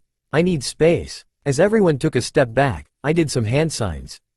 Secret Rina technique. I crossed my arms in my front. Diamond. Then an enormous amount of white diamonds appeared behind me, all pointing forward. Storm. And they all rushed to the dummies. All 10 dummies were destroyed. Everyone was shocked at the power behind the jutsu. I then turned to the teachers and said, so, Rookie of the Year or do I need to do one more test? Then Sasuke came over, enraged. Dobi, how did you do that? I demand that you teach me. Again with this? Don't you learn? I asked, exasperated. I can't teach you this. It is a secret jutsu and I was only allowed to learn because I did some favors. That didn't calm him at all. Dobi, I demand you to teach me, now. Sasuke, you don't really learn. I said as I came over. If you want people to give you something, you should try to see them as equals if not superior to you first, then consider asking, not demand. Finally, if the person says no, don't insist, unless you see that the person may change his mind. Sasuke seethed. If you won't teach me, I will be rid of you. Fire style. Fireball jutsu. As the fire was about to hit me, I did some hand signs. Earth style. Earth swim, and then disappeared on the ground. When I was close enough, I appeared out of the ground and grabbed his throat, just as he had finished his fire jutsu. You know the thing about fire jutsu? They spend all your oxygen so that makes much easier to choke you. And so Sasuke fell unconscious. I came out of the ground and turned to Uruka. Uruka then cleared his throat and said, alright, here is your headband, come here tomorrow for the team placements and we will also give the title of Rookie of the Year. I nodded and walked away before a bunch of Anbu appeared. Oh right, I was supposed to meet the Hokage, wasn't I? The Anbu grabbed me and we disappeared. So, what can I do for you, Hokage-san? I asked, bored as the leader tried to intimidate me. Keyword tried. He was eyeing me like I was an enemy and I felt myself grin at this. He was so failing right now. Naruto, I would like to ask you some questions. Certainly, old man. Just don't expect to get any answers. I don't like to share things with people that are puppets at the hands of the council. The look of fury in his face was priceless. Naruto, I would like you to keep your snide commentaries to yourself for the time being and answer my questions now. I am the Hokage and as I see you are a genin now, I can order you too. Like you ordered those guys to try to kill me every day of my life here? I asked, making the older man gasp. No, I never. Precisely. Face it, old man, you have lost your touch. The people openly defy you, the council overpowers you, and all you can do is paperwork and wank off to Icha. It is pitiful. I wouldn't be surprised if there was someone who had at least half of the Anbu under his thumb. Somewhere, in a deep hideout, Danzo sneezed. Don't you dare, don't I dare what? Mock about your position? Or your power? I believe it is a bit of both. You respect the position of the Hokage since even a sensei of yours was a Hokage, the second if I'm not mistaken. However, you allowed yourself to become too soft on your position, and let others mock you left and right. I walked to the secretary and went through the paperwork. Less taxing on civilians, trash, trash, trash, a mission request, trash, trash, trash, blackmail. Would you stop messing my paperwork? Yelled Sarutobi. Why? It's not like any is important. Most of this should be handled by the council. But you know that if they handle this they will do what is best to ensure that they end up winning. The civilians will approve what is good to them and the clans what will give them more prestige. Naruto? Ha ha ha, no, you can't interrupt me now. I'm still in the beginning. There is just so many things wrong. Like why do you allow the Hyugas to enslave their own relatives? That is clan business, as Hokage. You are allowed to mess with everything in your village. You could force the Anbu to arrest the primary Hyugas and allow freedom to the secondary, or you would, if you had the balls to do it. Another point, why do the Harunos have so much control on the civilian stores? They have 90% of the shops in their claws. The Harunos have gained that honestly. Bullshit. I know that they whore out themselves to other big families and even clans so that they can get most people under their thumb, and you allow it.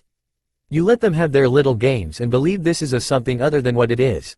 A dictatorship, and you are the dictator. Naruto, that is not. That is exactly how it works. You tell someone to jump off a bridge and you better expect them to do it. You tell a girl to go around naked and the only question she should ask is, for how long? If you don't expect this kind of thing from your ninja then I don't think you have the guts to be the Hokage. Sarutobi sat down, shocked with me like I was not from this world. I continued to look hard on him. I knew that if things were to change around here, I had to make this man see the mistakes in his ways and become what he should, the Hokage. Naruto, and Hokage is not just a tyrant. I have to keep people happy or they will leave. And so you prefer to have a cancerous arm than to remove it for the greater good? I asked in a bored tone. Wake up, you're being exploited here. They get you this much paperwork because they know your work ethic will never let you out of this office until you have finished it. Plenty of time to do whatever in your back. But, you want some advice? I wasn't going to tell you the secret so soon, but I guess the only way for you to understand is to live it. Do a shadow clone, old man. What? How do you know? I said, do a shadow clone and leave him doing the paperwork. I said in an authoritarian voice. The old man decided to do as I said, admired that I was being so forceful and that he had just found the means to defeat the paperwork. As he came around the desk and left the clone doing the paperwork, I said, good, now henjin to myself and go for a day in my life. I want you to go around the village and see how they treat me. Go to shops and restaurants. Try to have a conversation with others and see the result. Go to my house and see the damage, just don't go to the bedroom. Go on. Sarutobi did as I told him and went away, hanged as me. I decided to follow him for a while. He went through the streets and felt the glares, trembling a bit as he did. He came towards some kids and tried to ask if he could play. Keyword tried. Even I flinched as they hit him hard. I knew it was necessary, but I couldn't help but feel sympathetic. Then I saw a mob forming. I just knew Sarutobi was in for it. I saw him run and decided that he already had an enough view of my life. Bus as I was about to save the old man, I remember something. He is the Kami no Shinobi. He probably doesn't need my help. So I sat down and saw the show. The chase was barely 4 hours and the old man was already starting to lose speed. I just knew right then, old man had passed too much time in his office. I decided that I really had to interfere. So I hanged into Sarutobi. As the people were about to reach him, I jumped in their front. What the hell is going on here? I yelled in the Hokage's voice. Hokage-sama, one of the ninja yelled. He was wounding the children. We knew the demon was no good. I saw the shocked look on Sarutobi as he caught his breath. You better get the hell away from here or Ibiki will gain new toys to play with. That got them to run. I turned to Sarutobi and said, so, how was your experience as Naruto for a day? Or better, Naruto for 4 hours. Sarutobi was still panting hard. I didn't know it was this bad. I am sorry, Naruto. Save it, I am the one sorry. Sorry to see you in such state. As he looked in shock to me, I yelled, I was 5 years old and I already could overrun this bastards. You hardly can maintain yourself for 4 hours. See what that office is doing to you. You are losing the strength that made you Kami no Shinobi. Sarutobi had to nod, as he too felt it. I turned and said, I hope you ponder about this. Know this, whatever happens, I will still defend Konoha, no matter how much I hate this place. I have a debt to the fourth to pay, and I will not let his sacrifice be in vain. And with that, I disappeared into my home. I smirked as I got the memories of a clone I had left in the Hokage Tower. Apparently, Mizuki tried to steal the Forbidden Scroll. Not that he was able, since I was there, well, a clone of me was there. I sighed as I walked to my bedroom, ready to relax so tomorrow I could meet my team. I entered the portal that was still and would continue going between the two worlds and saw something that made me rethink my idea of sleeping right now. Next day, I was waiting for Iruka-sensei to come to class, bored out of my mind. Sasuke kept yelling for me to teach him, saying that he could always tell the council to force me to teach him. That is rich. A bunch of prudes with no life telling me what to do. Yeah, right. Then it was Sakura's and Ino's yells that were driving me mad. Honestly, did those girls had the howler monkey syndrome? Maybe they were PMSing. Good thing vixens could control their pregnancies because that meant no PMS for them. Lucky me. For those that don't know what PMS means, let me explain to you. Prehistoric monster syndrome.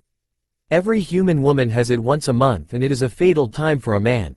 One slip and she kills you, or worse, tortures you with yelling and other stuff that will make you wish you were dead. Anyway, I don't really know what they are yelling about. Probably some bullshit like, Naruto baka teach Sasuke now, or, I am a stupid banshee, someone please cut my throat. Wait no, the last one was what I hoped they would be yelling. It gets confusing when you can hardly hear yourself thinking. Shino was the only one that would sit beside me. Boy did I hope I was in her team. I mean she is clever and logical, and she seemed to never raise her voice more than the needed for civilized talk. What else could a guy with sensitive hearing want in a teammate? Fortunately, most fangirls failed on the exam yesterday. If I had to hear a chorus of screeching witches I would have Diamond stormed their asses to oblivion. Rules be damned. That is when Iruka finally came into classroom. In a second, I was at his front. Do you know that I have just been bombarded by 2 howler monkeys while you took your time to come here? Don't be late again. Iruka raised an eyebrow before Sakura and Ino started yelling again. Iruka sighed as I returned to my sit beside Shino. He did his big head jutsu. Quiet. As everyone quieted down, he coughed and said, First, I would like to give the title of Rookie of the Year to Naruto. Everyone was quiet. Then 2 alarms went off, making a huge amount of noise. Oh no wait, it's Sasuke's local bitches. Iruka-sensei, why does Naruto gets to be Rookie of the Year? He probably cheated yesterday. Give the title to Sasuke-kun. Yes, said Sasuke as he rose himself. That title should be mine. I demand that you give it to me. Quiet, yelled Iruka, big-headed again as he glared at the class. Naruto is the Rookie of the Year, end of discussion. Now the teams. Team 1. I then got really bored. Most kids looked like they had won the lottery. Fools. The best they are good for is D-rank missions, and I wouldn't be surprised if some of them were not even good for that. Shino then turned to me and said, I hope we are on the same team, Naruto-kun. I raised an eyebrow and smirked. Naruto-kun? Well, I hope we are on the same team too, Shino-chan. This made her blush, though it was difficult to tell with her glasses and the way she hid her face. Team 7. Naruto Uzumaki. Sakura Haruno. I hid with my head on the table. And Sasuke Uchiha. I hid with my head again. Could I be any more unlucky? Shino sighed. As both Sakura and Sasuke started yelling with Iruka, she turned to me and said, "It is a shame. I looked forward to work with you." I looked at her. We can still work together. Just, not as much. But that means working with Sasuke and Sakura too. I don't know if I am capable of working with such individuals. You tell me, I am their teammate, I said in the most unhappy of voices. Team 8. Shino Aburame. Kiba Inuzuka, and Hinata Hyuga. Shino didn't react to it. So I asked, what do you think of the team? It is obviously a tracking-oriented team. The senses of an Inuzuka and the eyes of a Hyuga plus my insects make us the perfect team to find someone or something. And what about your teammates? She then took a darker look. At least that was what it looked like.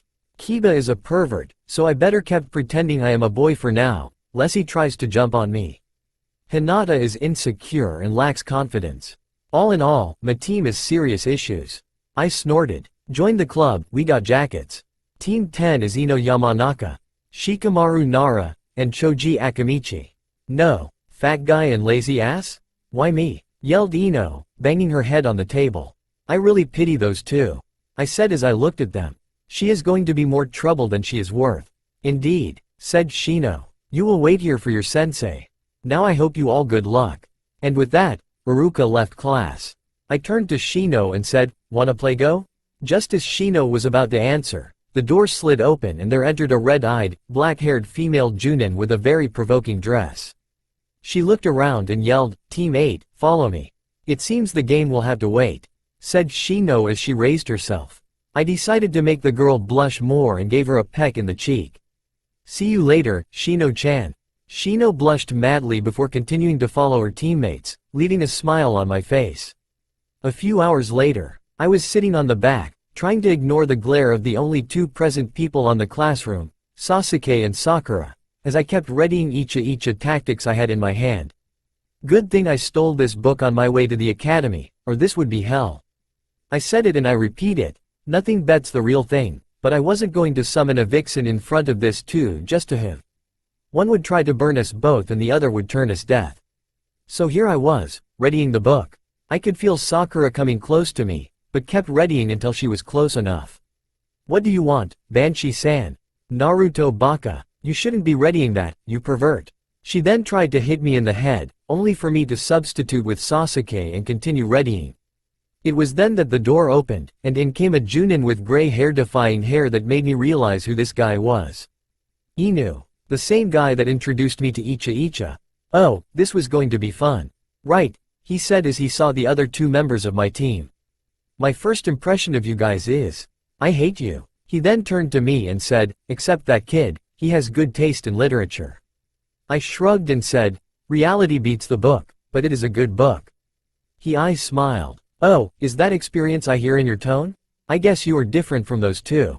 While normally I wouldn't take that as a compliment, because being different doesn't mean being better, since it is compared to those two, I thank you.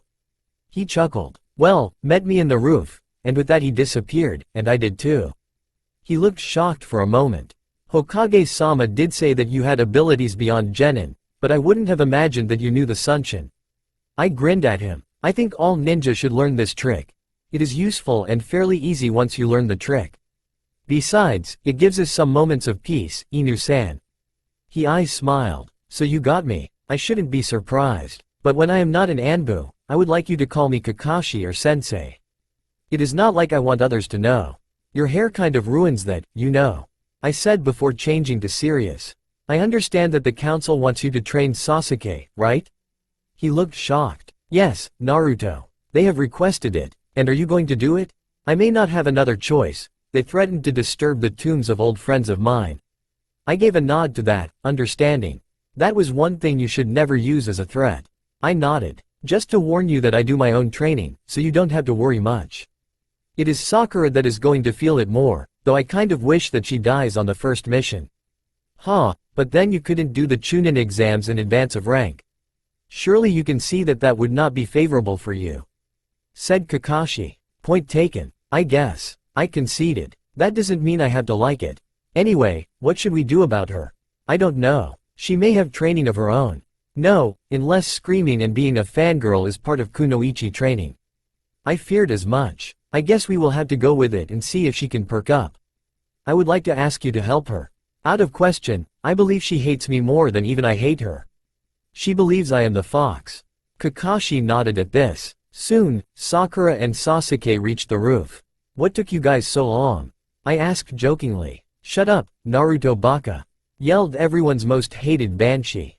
"Settle down everyone. Now let's start introductions, shall we?" said Kakashi, trying to defuse the soon-to-be argument. "Likes, dislikes, hobbies and dreams. Come on, don't be shy. Why don't you start, sensei? So that we can know how it is done." "Great, she doesn't even know how to present herself. Why didn't I get Shino-chan in my team?" "Sure, why not? My name is Kakashi. My likes, you are too young. My dislikes, I don't feel like telling you. I have lots of hobbies and my dreams, never really thought about it." While the other two looked at Kakashi like he was crazy, I smirked. This was so that they would have to work to know more about him. "Cleaver. Now you, Pinky." Sakura glared at him and said, "My name is Sakura Haruno. I like." She looks at Sasuke. "My hobbies are." She looks at Sasuke again. "My dreams are." This time, she looks and giggles. "I hate Naruto baka." Everyone's sweat dropped at this. Really, she had to be the epitome of fangirlism. Is that even a word? I don't care. That girl is driving me nuts, and not the good kind either. Why didn't I get Shino-chan in my team? Haven't I asked this already? Okay, Emo King is next then. Time for Sasuke-chan to glare. "My name is Sasuke Uchiha. I don't like anything and I hate a lot of stuff. My hobbies are training and my dream, no, my ambition, is to kill a certain someone." As Sakura had hearts in her eyes, I turned to Kakashi and said, "Can I kill them and get new teammates?" "You would have to wait a year for new teammates and that would only happen if there was an irregular number of students," answered Kakashi. I looked at them again and said, "I think that would still be the best option." "Well, why don't you make the introductions? The sooner the better." I smirked as I put my headband over my right eye, mimicking Kakashi. "My name is Naruto. My likes, you're too young. My dislikes, I don't feel like telling you. I have lots of hobbies and my dream, never really thought about it." Kakashi I smiled. "A comedian, great." He then chuckled. "I have a prank of my own. You see, tomorrow we are going to do some training." "What kind of training, sensei?" asked Sakura. "Oh, nothing much, just survival training." Both Sasuke and Sakura were pissed, having done such exercises in the academy. But I knew something was up with this. He wouldn't just give us a simple survival training. When he chuckled, my suspicion was confirmed. "Why are you laughing, sensei?" asked Sakura. "If I tell you, you guys won't like it." We continued to stare at him, waiting for him to tell us what the hell was going on. "Tomorrow is your true genin exam and out of all the candidates, only 9 will pass in the end." This shocked the other two, but got me thinking. So 3 teams pass, since it is not allowed teams with less than 3 members. That means that tomorrow will be decisive. "What do you mean? We pass the test in the academy," yelled a pink thing. "Sensei has the right to test us, Pinky-san," I said in a bored voice. "Not only he is the one that will have to teach us, he is the one responsible for us in missions. If one of us dies, he will be in deep shit. Not you, me or Emo King, him. So it is legitimate for him to test us to see if we are worth it." Sakura and Sasuke glared at me. Kakashi nodded at this. "You're right, Naruto. Even if you fail, you might try next year. Now be at training ground 7 at 7 o'clock, oh, and don't eat breakfast, because you will just throw up." And with that, he disappeared. Sakura turned to Sasuke and asked him out on a date. Before Emo King could answer, I sunshined from there. Before I get to that, I said as I did some hand seals. Sealing jutsu. Keeper of secrets. Link. Then I touched my head before touching Shino-chan's head. Set. A seal shined in both our heads before setting down. Shino looked confused. "What was that?" "Keeper of secrets means that I can talk and you are the only one listening to what I say until I remove the seal. To everyone else, they will just see me moving my lips and not saying anything at all." It also works for you, but since you are using your jacket, people won't see your lips moving, assuming that I am just acting like a buffoon and you are ignoring me. Shino nodded. I assume then that you wish for complete privacy, without making it completely suspicious. Yes, that is exactly it. Now about what you asked. I am going to tell you the answers. You already know I am the Jinchuriki of the Nine Tails, sealed by the all-beloved but not respected 4th Hokage who in his last wish, and this is something I heard but I think it is accurate, he wanted me to be seen as a hero. Fat chance that happened. Was it that bad? Asked Shino. I can say it could be worse. I was watched over most of the time. The beatings weren't frequent and I had my dream, the dream to become the Hokage and be respected. That is a nice dream, though it is a very hard one. Said Shino. Yes, but it was a bit of hope I held. Anyway, after saving a little fox from a bunch of assholes, I ended up being thanked in the form of a seal inside a foxhole. When I touched it, I met the vixens. Your UAL partners? Asked Shino. Well, yeah, but that is not just it. They are very powerful and now a lot of ninja arts. Some even forgotten by ninjas themselves like the shaman jutsu. But anyway, they wanted me to be their new summoner. But here is the part one don't want people to really know. There was a price. What kind of price? Did they ask you to release the Kyuubi? Asked Shino. I can see how you got to that conclusion, but no. They killed Kyuubi. Shino looked at me shocked. They wanted Kyuubi dead? Not much wanted, they were indifferent towards the guy. It was more of a way to get me rid of Kyuubi's influence and make me more powerful. It also served the purpose of making me an half-demon and untie me of Kyuubi's sins. You mean, if that didn't happen, I would have gone to hell when I died. Hooray for saving vixens and lost arts of sealing. Anyway, because of that I am now a half-demon. One with one tail, working for the second, though I can say that I am pretty close. Shino looked at me carefully. You look human to me. Am I to assume you have a different form? Yup, but there are obvious reasons why I ain't showing it here. I looked around, to see if anything was paying too much attention to us. I had the small impression that we were being watched, and since I didn't see or sense anyone, that only meant one thing. The Hokage is watching us right now. Suffice to say that is not really what is bothering me. Well, after a lot of training, I decided to return to keep my promise. And so I threatened the Hokage into giving me a chance of taking the test. Wait, you threatened the Hokage? Yeah, you see, he wanted information I am not comfortable telling him, so I made him pass 4 hours in my skin. He barely lasted those 4 hours. I had to save his ass or else he would suffer one of my beatings. I see our Hokage is not what he used to be, but that doesn't mean. Shino-chan, please don't be mad at me for saying this, but open your eyes. It's the council that runs this city, not the bloody Hokage. He sits in his office doing paperwork while corrupted faggots do what they want. He lied to me in my face when I asked why I was hated. He had the guts to say he didn't know. There is just so much one can take. Trust is earned, Shino-chan, and once lost, it is very difficult to get back.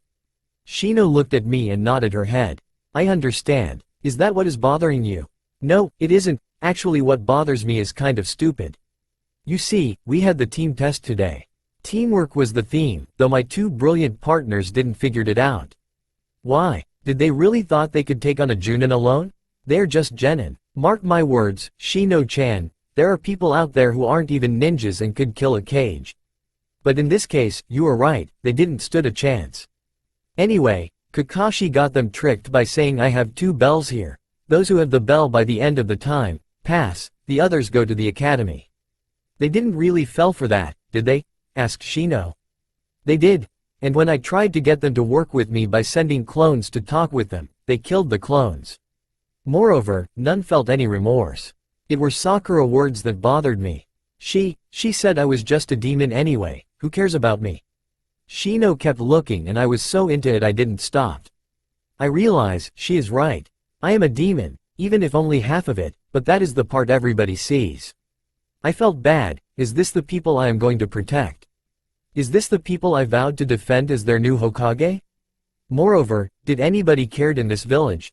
I do. I looked at her as she looked determined. You have been a good friend even if we haven't known each other for a lot of time. You weren't grossed about me and you truly became my first real friend here. So I care for you. I smiled. Her hearts had made my heart sore and I just wanted to roar in happiness, but I had to contain myself. No need to induce heart attacks on this people yet. Well, I am just conflicted. On one hand, I promised to be the Hokage. On the other, I don't want to be the Hokage of this people. Shino thought for a moment and said, maybe you don't have to be the Hokage, but still be a Kage. What, like abandoning the village or something? Maybe you could try to find people you think would follow you, and when you have enough, leave. It seems good enough, said Shino. But I don't know if anyone will follow me. I said, well, I can help you with that. I know a couple of people who can help us, so there. All we need is time, and for you to get stronger if you want to become a Kage. Because even as you are now, you're definitely not a Kage. I laughed. Don't worry, 2 tails more should do the trick. Couple with some training of course, and I will be kicking ass and taking names in no time. I looked at her eyes before I pulled her into a hug, surprising the bug user. Thank you. Really, you have become one of the persons I consider precious. Shino accepted the hug, but when it was over, she immediately asked, what about the vixens? Well, they are precious to me too. They're your lovers, aren't they? Was that sadness in her voice? Yes, but I need another mate. You see, any and all child I have with them will belong to the clan and will be female. I am okay with that, but I wanted to have a son out here too. I talked with them and they are all right if I find another mate. Shino looked shocked. I laughed at her face. Don't be so shocked, Shino-chan. I ain't going to force you into anything. I will admit you catch my eye, but I prefer we build a little bit of trust first before we take any big step. No sense in rushing things right now. I will allow you, if you want, to be trained with me and the vixens. You may learn some new tricks and become even more powerful. What do you say? Shino seemed to think on what I said. I could barely hear a buzzing noise that told me she was talking with her insects. Since I never spoke with Kyubi, I was always curious about how it felt to talk with someone that lives in you. How much do they criticize? I accept your training offer. It would be most beneficial to learn techniques long lost to ninjas. As for she then blushed, which I thought was really cute. The relationship, I need some time to think about it. I smiled. That was all I could ask. Then I felt someone coming. Shino-chan, what level of chakra does your father have?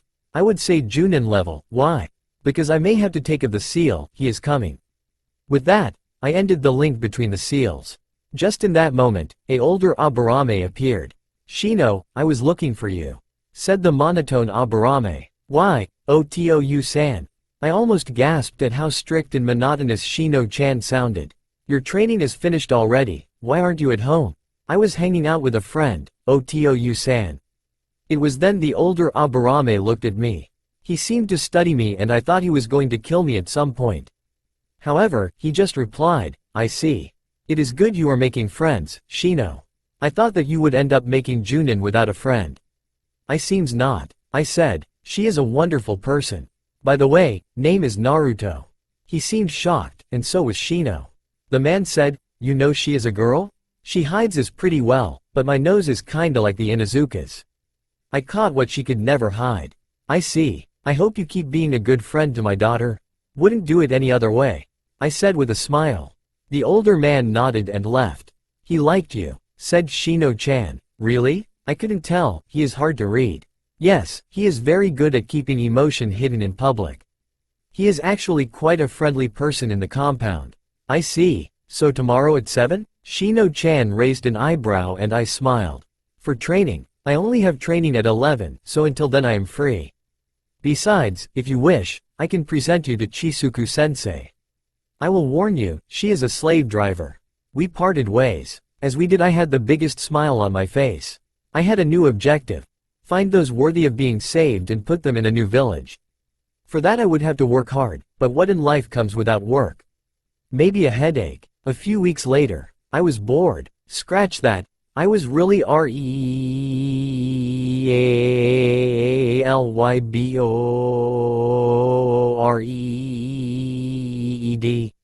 Our missions sucked ass more than Sasuke. I mean, paint a fence? Take out weeds in a garden?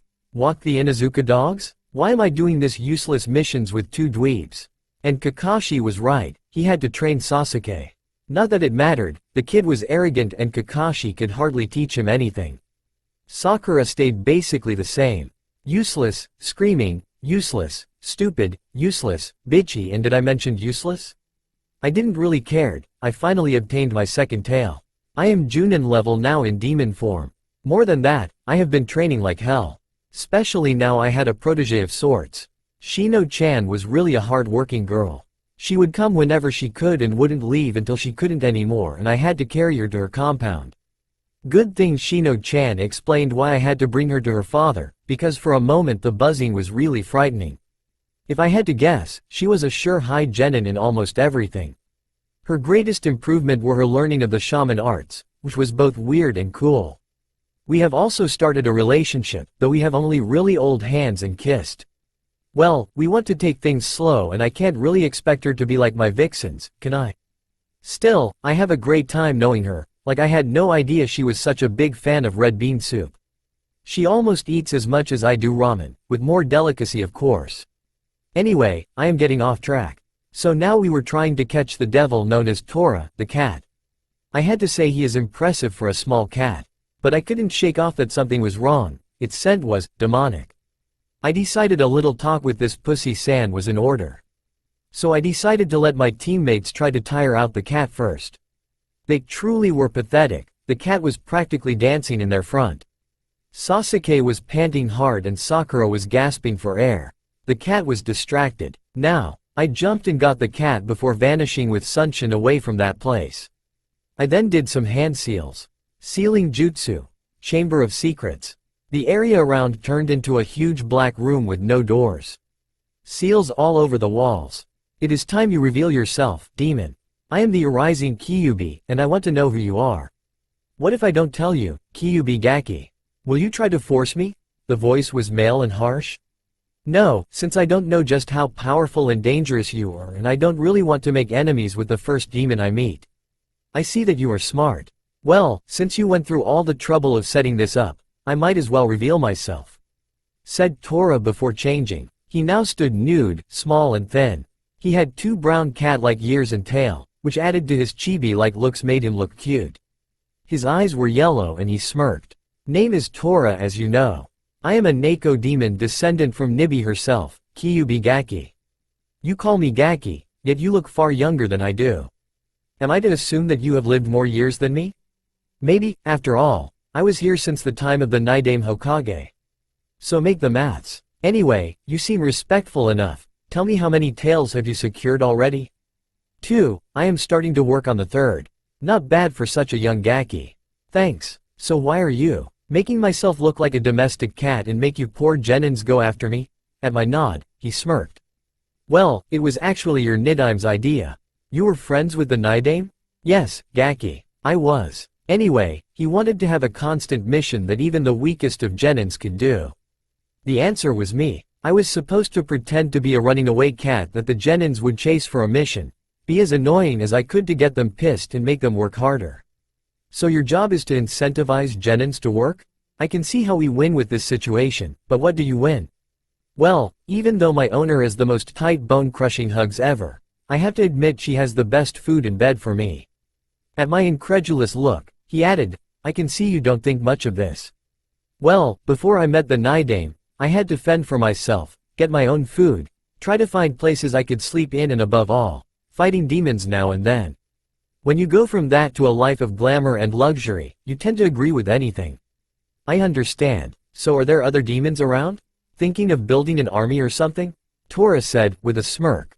More like a hidden village. I see. Yes, there are other demons, but not all are that good. If you want to have an hidden village, I could suggest having some of them in your side. Thanks. So what do you think of this village? Making idle conversation now? Well, I can say I don't think much of it. Corruption is most of what sips around here. It all started with the council the Naidame created. The Naidame created the council? I asked shocked. I always thought that the Shodem had created them. Yes, it was supposed to help him with his workload. I told him that was a waste of resources, that they would sooner do things for their own good than for the others. But the old fool said that he trusted this village. What is it with Hokages and trusting this village far too much? I wondered. First the Naidame and the council. Then the 4th and the treat him like a hero thing. Then the 3rd and the they won't do nothing to him thing. Indeed. Anyway, the Naidame was right at first, it worked. I actually apologized to the old fool for not believing him. It was when Sarutobi was made the new Hokage that everything went down the drain. Why? There was this man, you must know him, Danzo? Oh yes, I know him. Well, he wanted to be the Hokage. But when Sarutobi took the place, he got furious and started to undermine his authority, corrupting each and every one of the council members one by one. Now almost everything is under his thumb. I see. You are actually quite smart. I have lived far enough and have knowledge enough to back it up, but thanks for the compliment. I don't get that many, being a demon and all. Everyone likes to be complimented. I said simply. Tora grinned. Some more than others, no? Especially for things that they really had no merit on. I raised my eyebrow at this. What do you mean? That Uchiha brat. Tora said, his eyes showing how much he disliked the boy. He is praised for being the survivor, but I was there that night. All he did was run and cry. And while I wouldn't have expected much from such a youngling versus an Anbu captain, he has become obsessed with the title of survivor and last Uchiha. If I were you, I would get rid of him fast, he may become a real pain later. I can't. If I act now, I would be thrown out. I want to gather the people necessary for my new village. Only when I am done will I think of killing Sasuke. Tora nodded. Should we go back? I think you and I need to get back to Mission Hall. You get the money, I get my master. Right. And with that, I deactivated the seal. Tora was back into a cat and I went back to my team. Sakura came up and for poor Tora's sake, I put my hands on the cat's ears. Where the hell were you? Why did you take Tora away? None of your business, Pink Troll-san. Anyway, what do you care?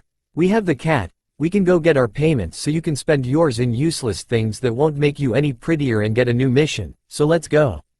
What did you say? Sakura, Naruto is right, we got the cat so let's go guys. Said Kakashi, eye smiling. I am still going to ask how he eye smiles like that one day. HNF, said Sasuke, in his I'm superior to you crappy pose. I shrugged at this. I can deal with Sasuke later. So we left to the Hokage office. We soon found Team 8, which brought a smile to my face as I saw Shino-chan. Hey Shino, how's it handing? I asked. We had agreed that when in public I would treat her like a boy for secrecy reasons. That and she didn't want Kiba to find out and started harassing her. We have been well, Naruto-san. We just got our first C-rank mission, said Shino. Take that, Sasuke Teme. We already have a C rank while you are probably still doing D rank missions. Yelled Kiba. While Sakura screamed at Kiba, I smirked. You shouldn't speak like that of D rank missions, you never know what you might find. Then I whispered to Shino-chan, I will tell you later.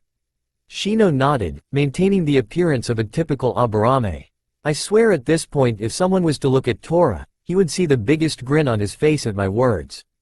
Right, let's get a new mission, shall we? Said Kakashi. In a minute, I want to speak with Shino. I said looking at her which she nodded. Go on, I will catch you later. Kurenai looked surprised, but shrugged and went if, so did the rest of the team and mine as well. As soon as we were left alone, we walked to a more private corner and started to make out. I activated the link between our seals as I said, God, do I have news for you? Tell me, you know that cat, Tora? He is actually a demon cat. Come on, Naruto-kun, you more than anyone should know not to call someone that. Said Shino and I could feel disapproval. What? No really, he is the descendant of Nibi, he said so himself and have been here since the Nidaime. I said, trying to make her understand. That would explain why that D rank has been around for so long. That is not all, there are demons around the village. If I can get them to join me, you would have some powerful allies. I think we should try, but when you are stronger. Yeah, I know, I said as I kissed her once again. You can't imagine how much I want you. Naruto-kun, please, I am not ready yet. Pleaded Shino and I gave in. Fine, my bug queen, I shall await for when you are ready. Shino then made me a question that left me shocked. Tell me, if you are a demon, does that mean you are going to live forever? I looked down. If I am not killed, by natural means I can't die. That means that at some point, as I grown old, you will stay the same, untouched by time. Yes, I said as I looked down. I didn't want to reveal this yet, but I had to. But there is a way around it. How so? I would mark you as my mate, that way, my demonic chakra would run through your body and turn you into a half-demon. So, I would become a fox half-demon? Can't say. I became because I was overpowered by Kyuubi's demonic chakra. But you may become something else entirely, depends on what type of demon is more close to you. I will think about it, said Shino. Thanks, for being honest with me. Hey, I love you, Shino.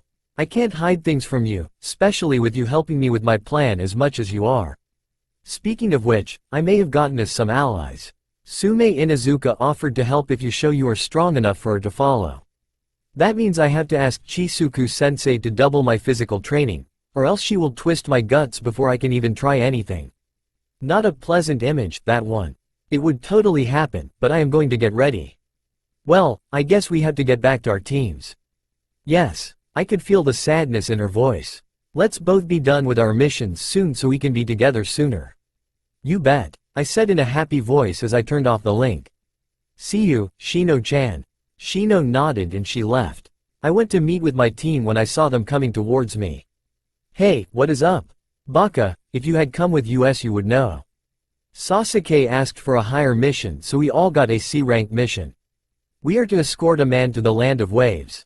That is it? Doesn't sound so tough, I said. Well, meet us at the gate in 3 hours, okay Naruto?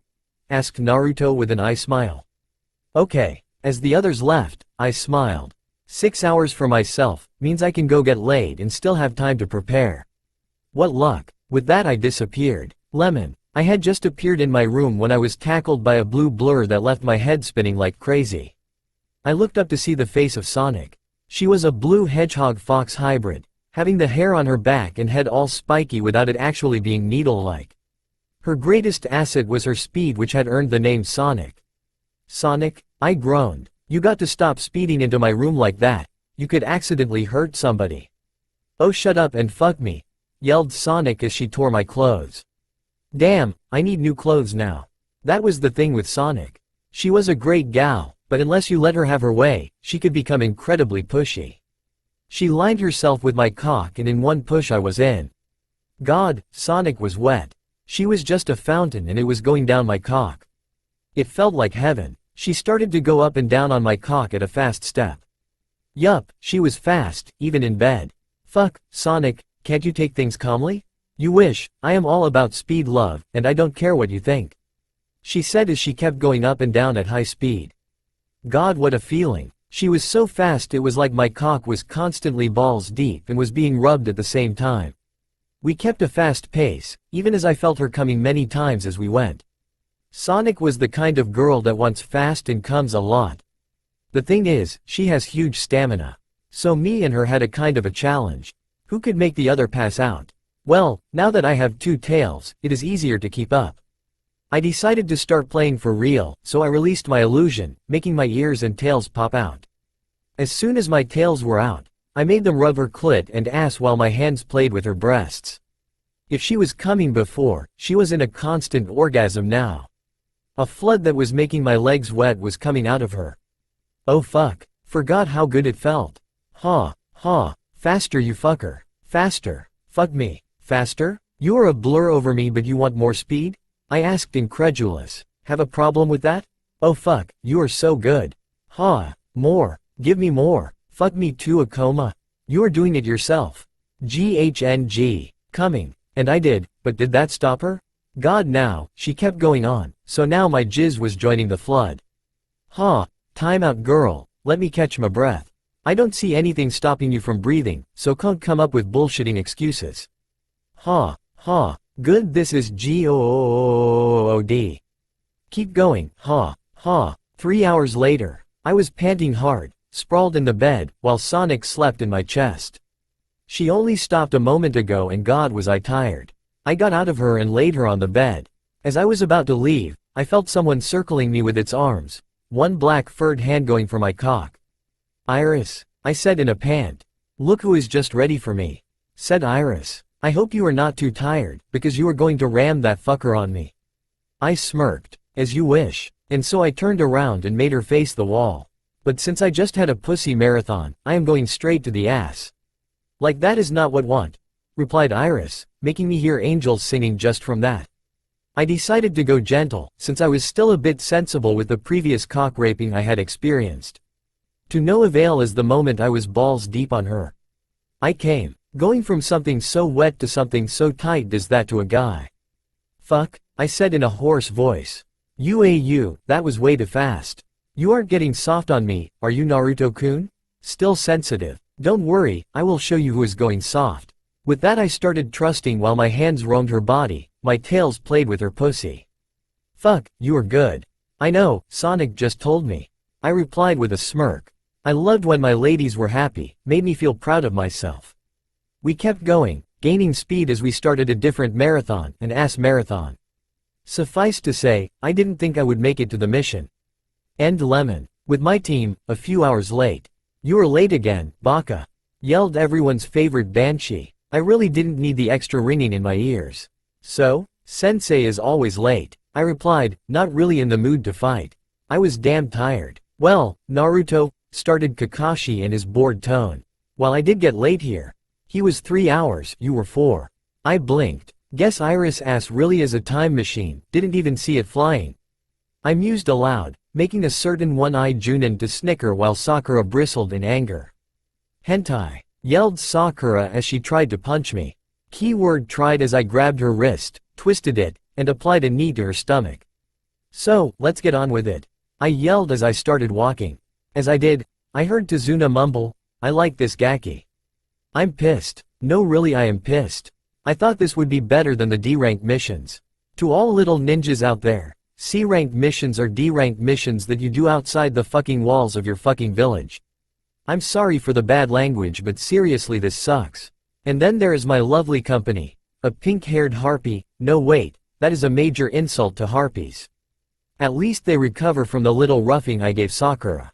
It has been a freaking hour and she is still nursing her poor wrist and belly. WTF is going on with this useless bitch? The other is the typical guy whose birthday party is celebrated by the sacrifice of virgins in an altar and the skinning of a living cat. Emos out there, pray that you never reach this guy's state. Our sensei is readying porn because he can't get the real deal, it is so sad, and Tazuna is so drunk all I can smell is booze and piss. Fan-fucking-tastic. Great, I'm starting to regret ever coming to this mission. Scratch that. I'm starting to regret being a ninja altogether. Thanks you guys. You assholes made my life just a bit more grayer. Seriously, I could have pretended to be sick.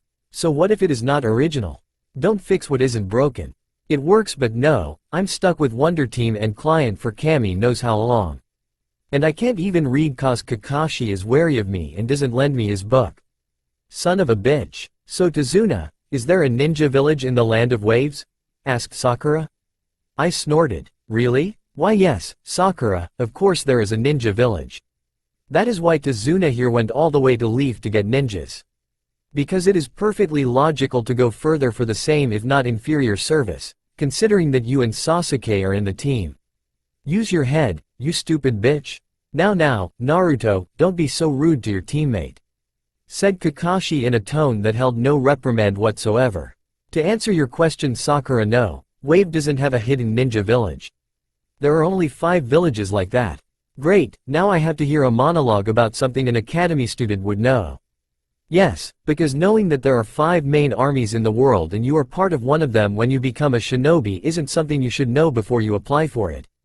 Kami, why? Is it because I am a demon? I'll be good, I promise. I will even have a shrine dedicated to you, and pray, and give donations, and hold ceremonies. Fuck, the only thing I won't do is get ass fucked for you. But please make my teammates mute so I don't have to hear them. Well fuck, didn't work. Wait, is that a puddle? No clouds. No rain yesterday or today. Too much water for someone to have just spilled some water. No caravans passed to or from Konoha recently, so this doesn't pertain a caravan incident. Someone is in that fucking pool, just waiting for an ass whopping. I decided that I was too pissed off for a prank, so I went forward, before the others could come closer to the puddle, and dropped a couple of explosive tags near the water. You should have seen Kakashi's eye when he saw them.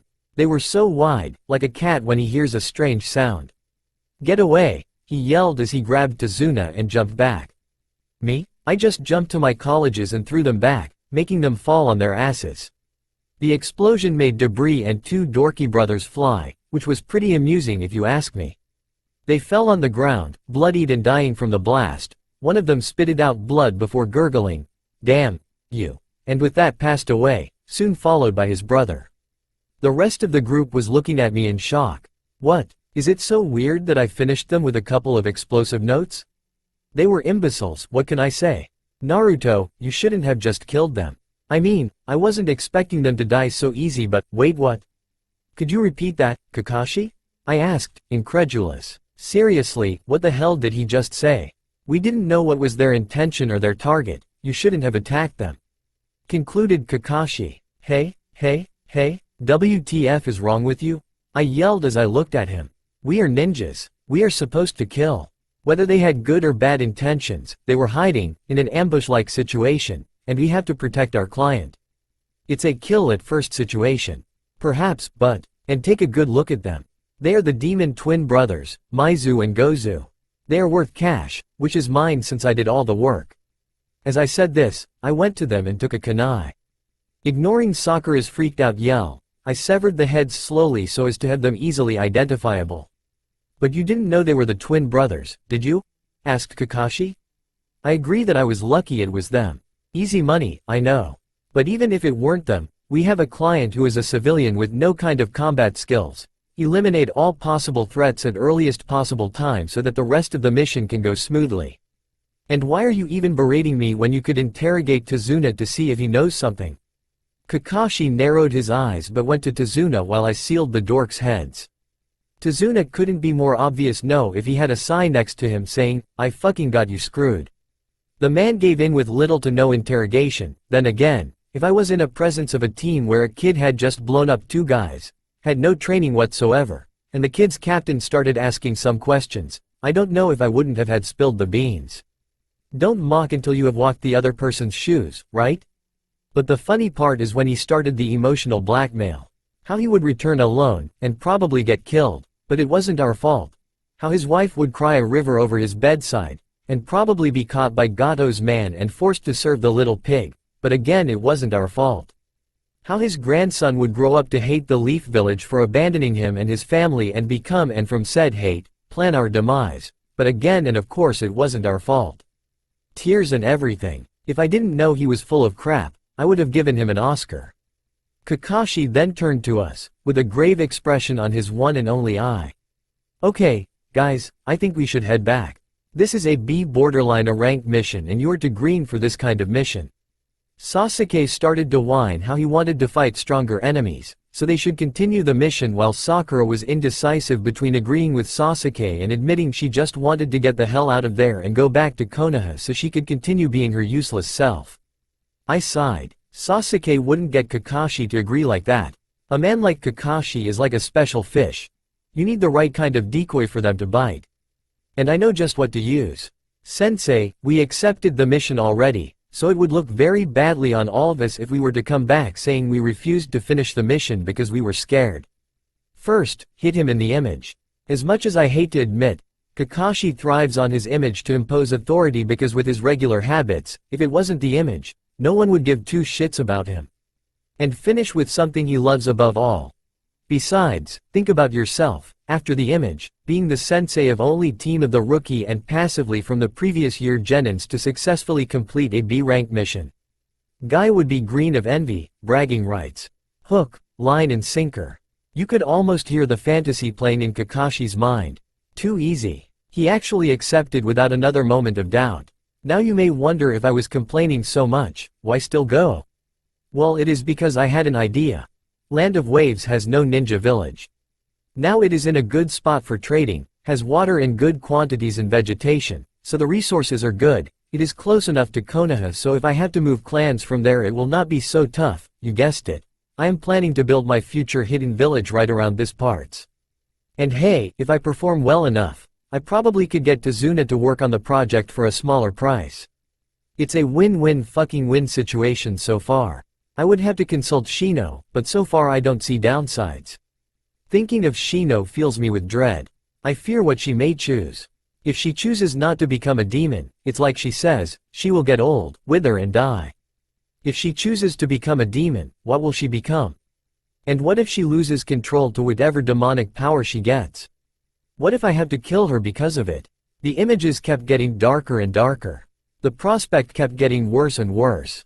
I had to thank Kakashi's sudden hand in my shoulder. even though I jumped out of my skin because of it. "Hey Naruto, you okay?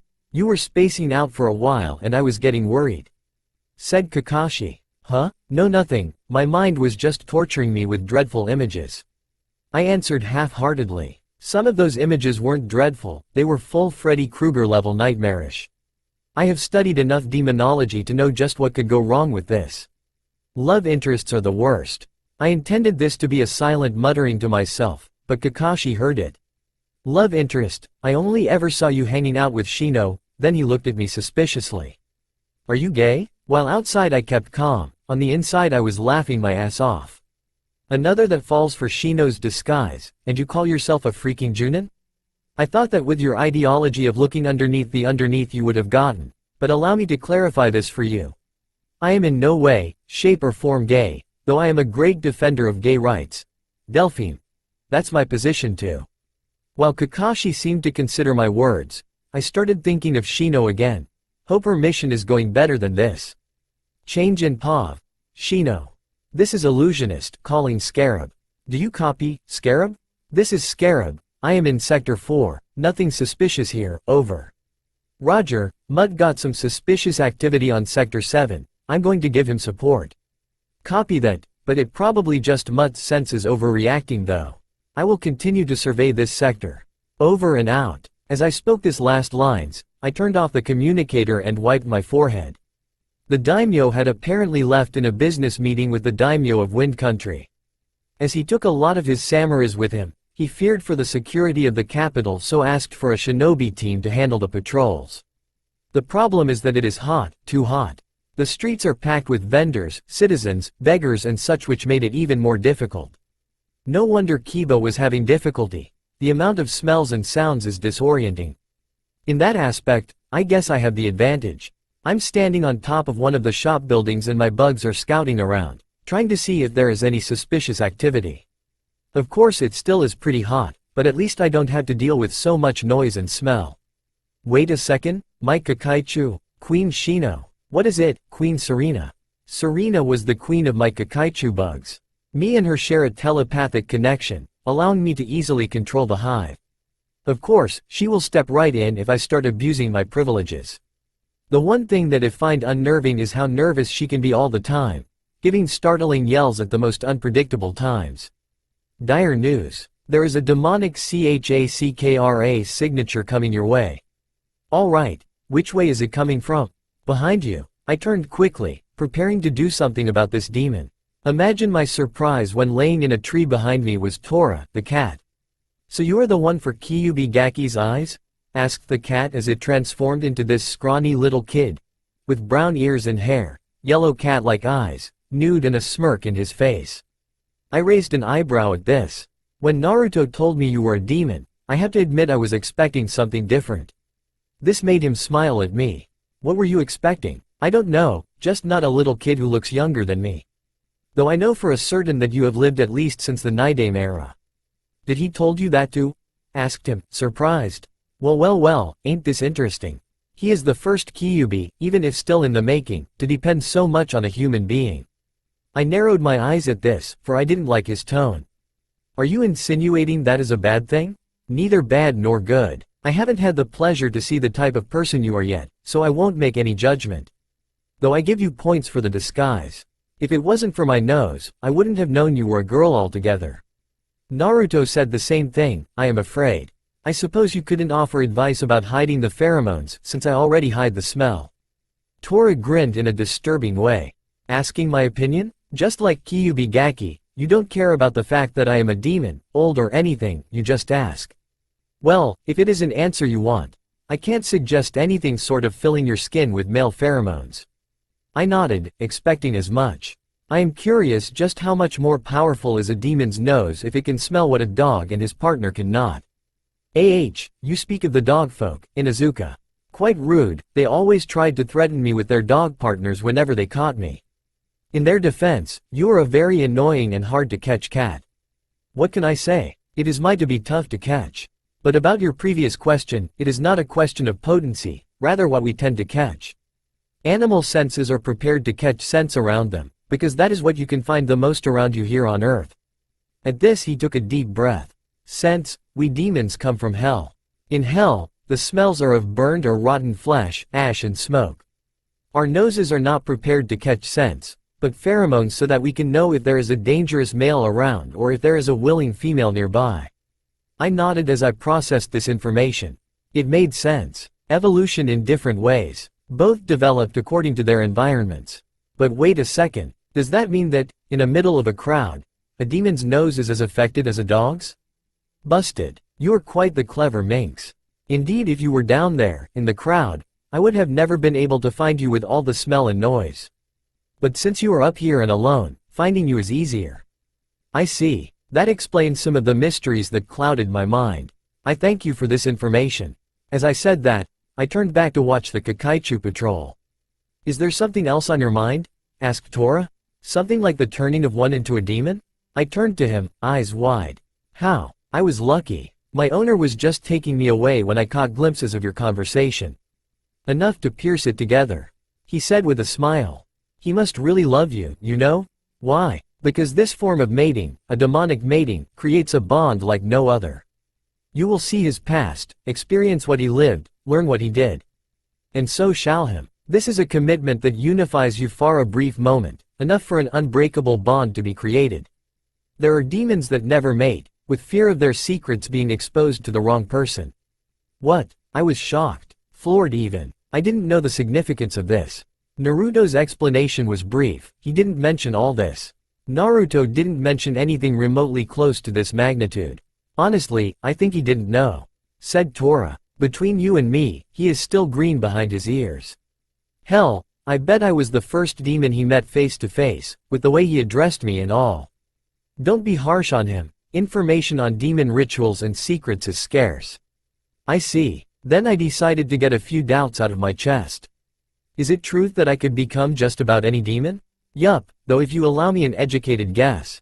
Tora then seemed to come closer to her and take a whiff near her.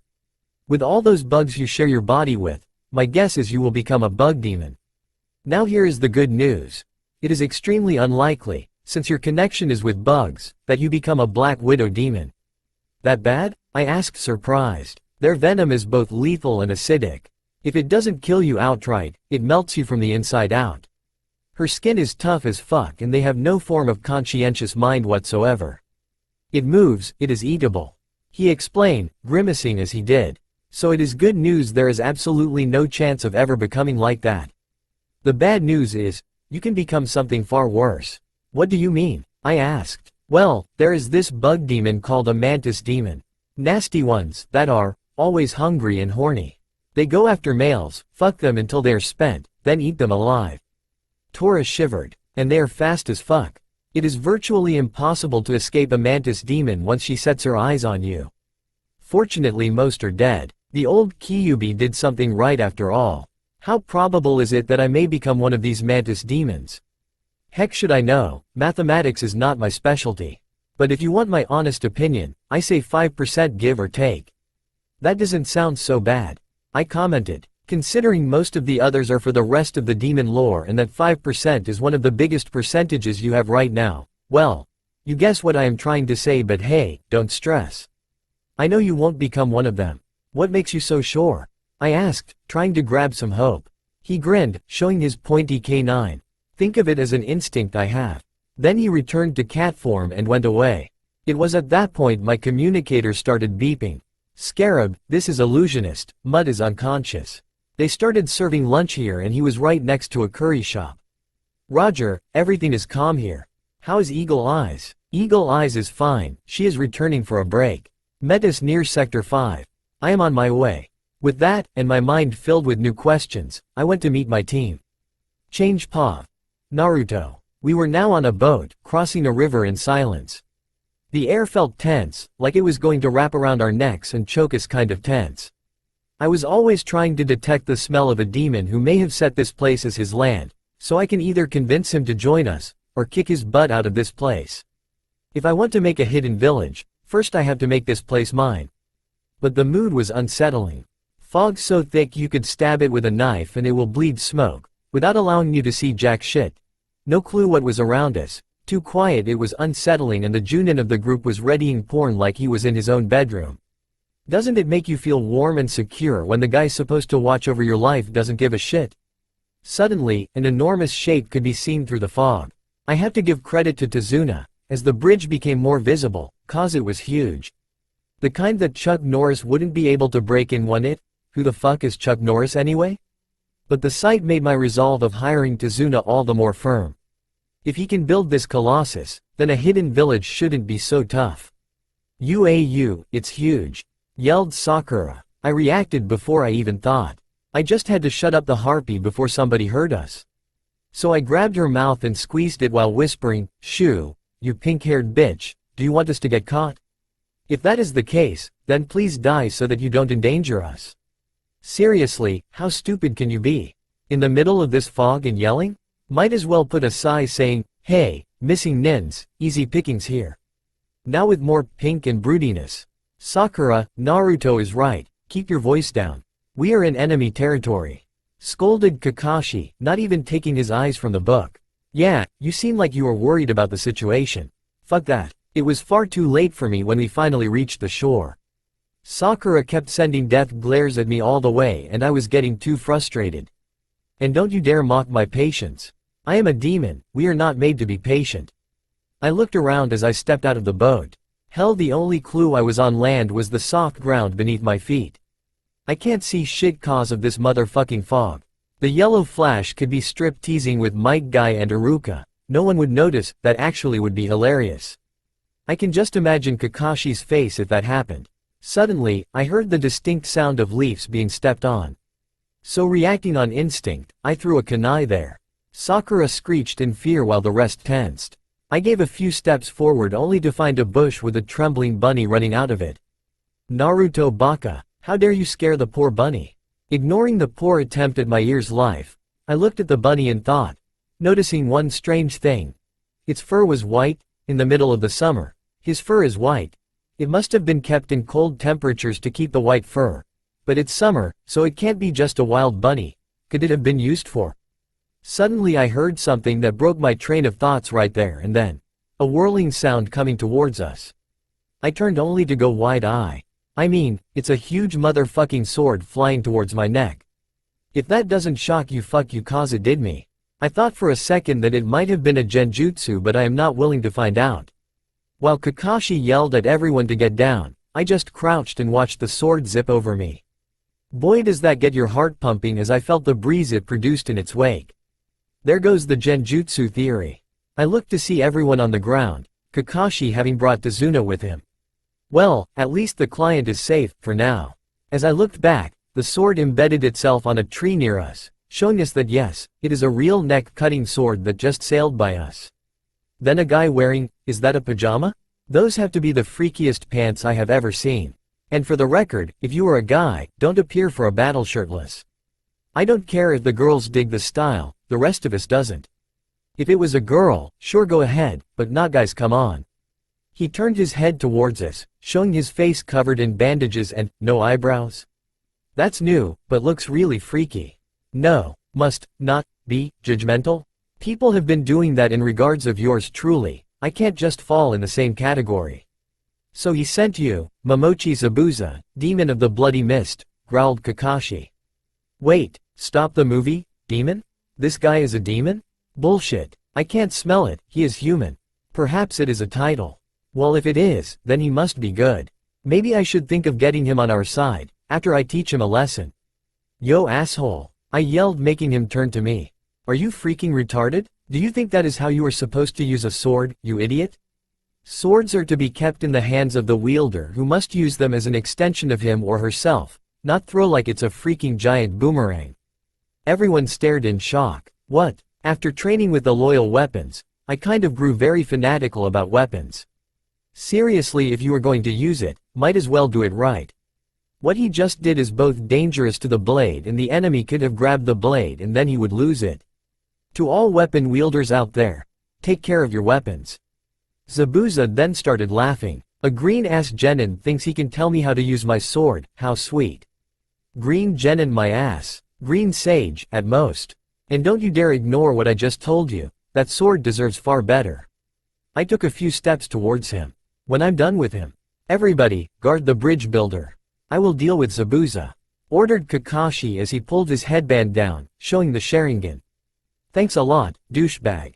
Not only do you go ahead and take my fun, you send me towards the other two losers and client, and you also thief mode.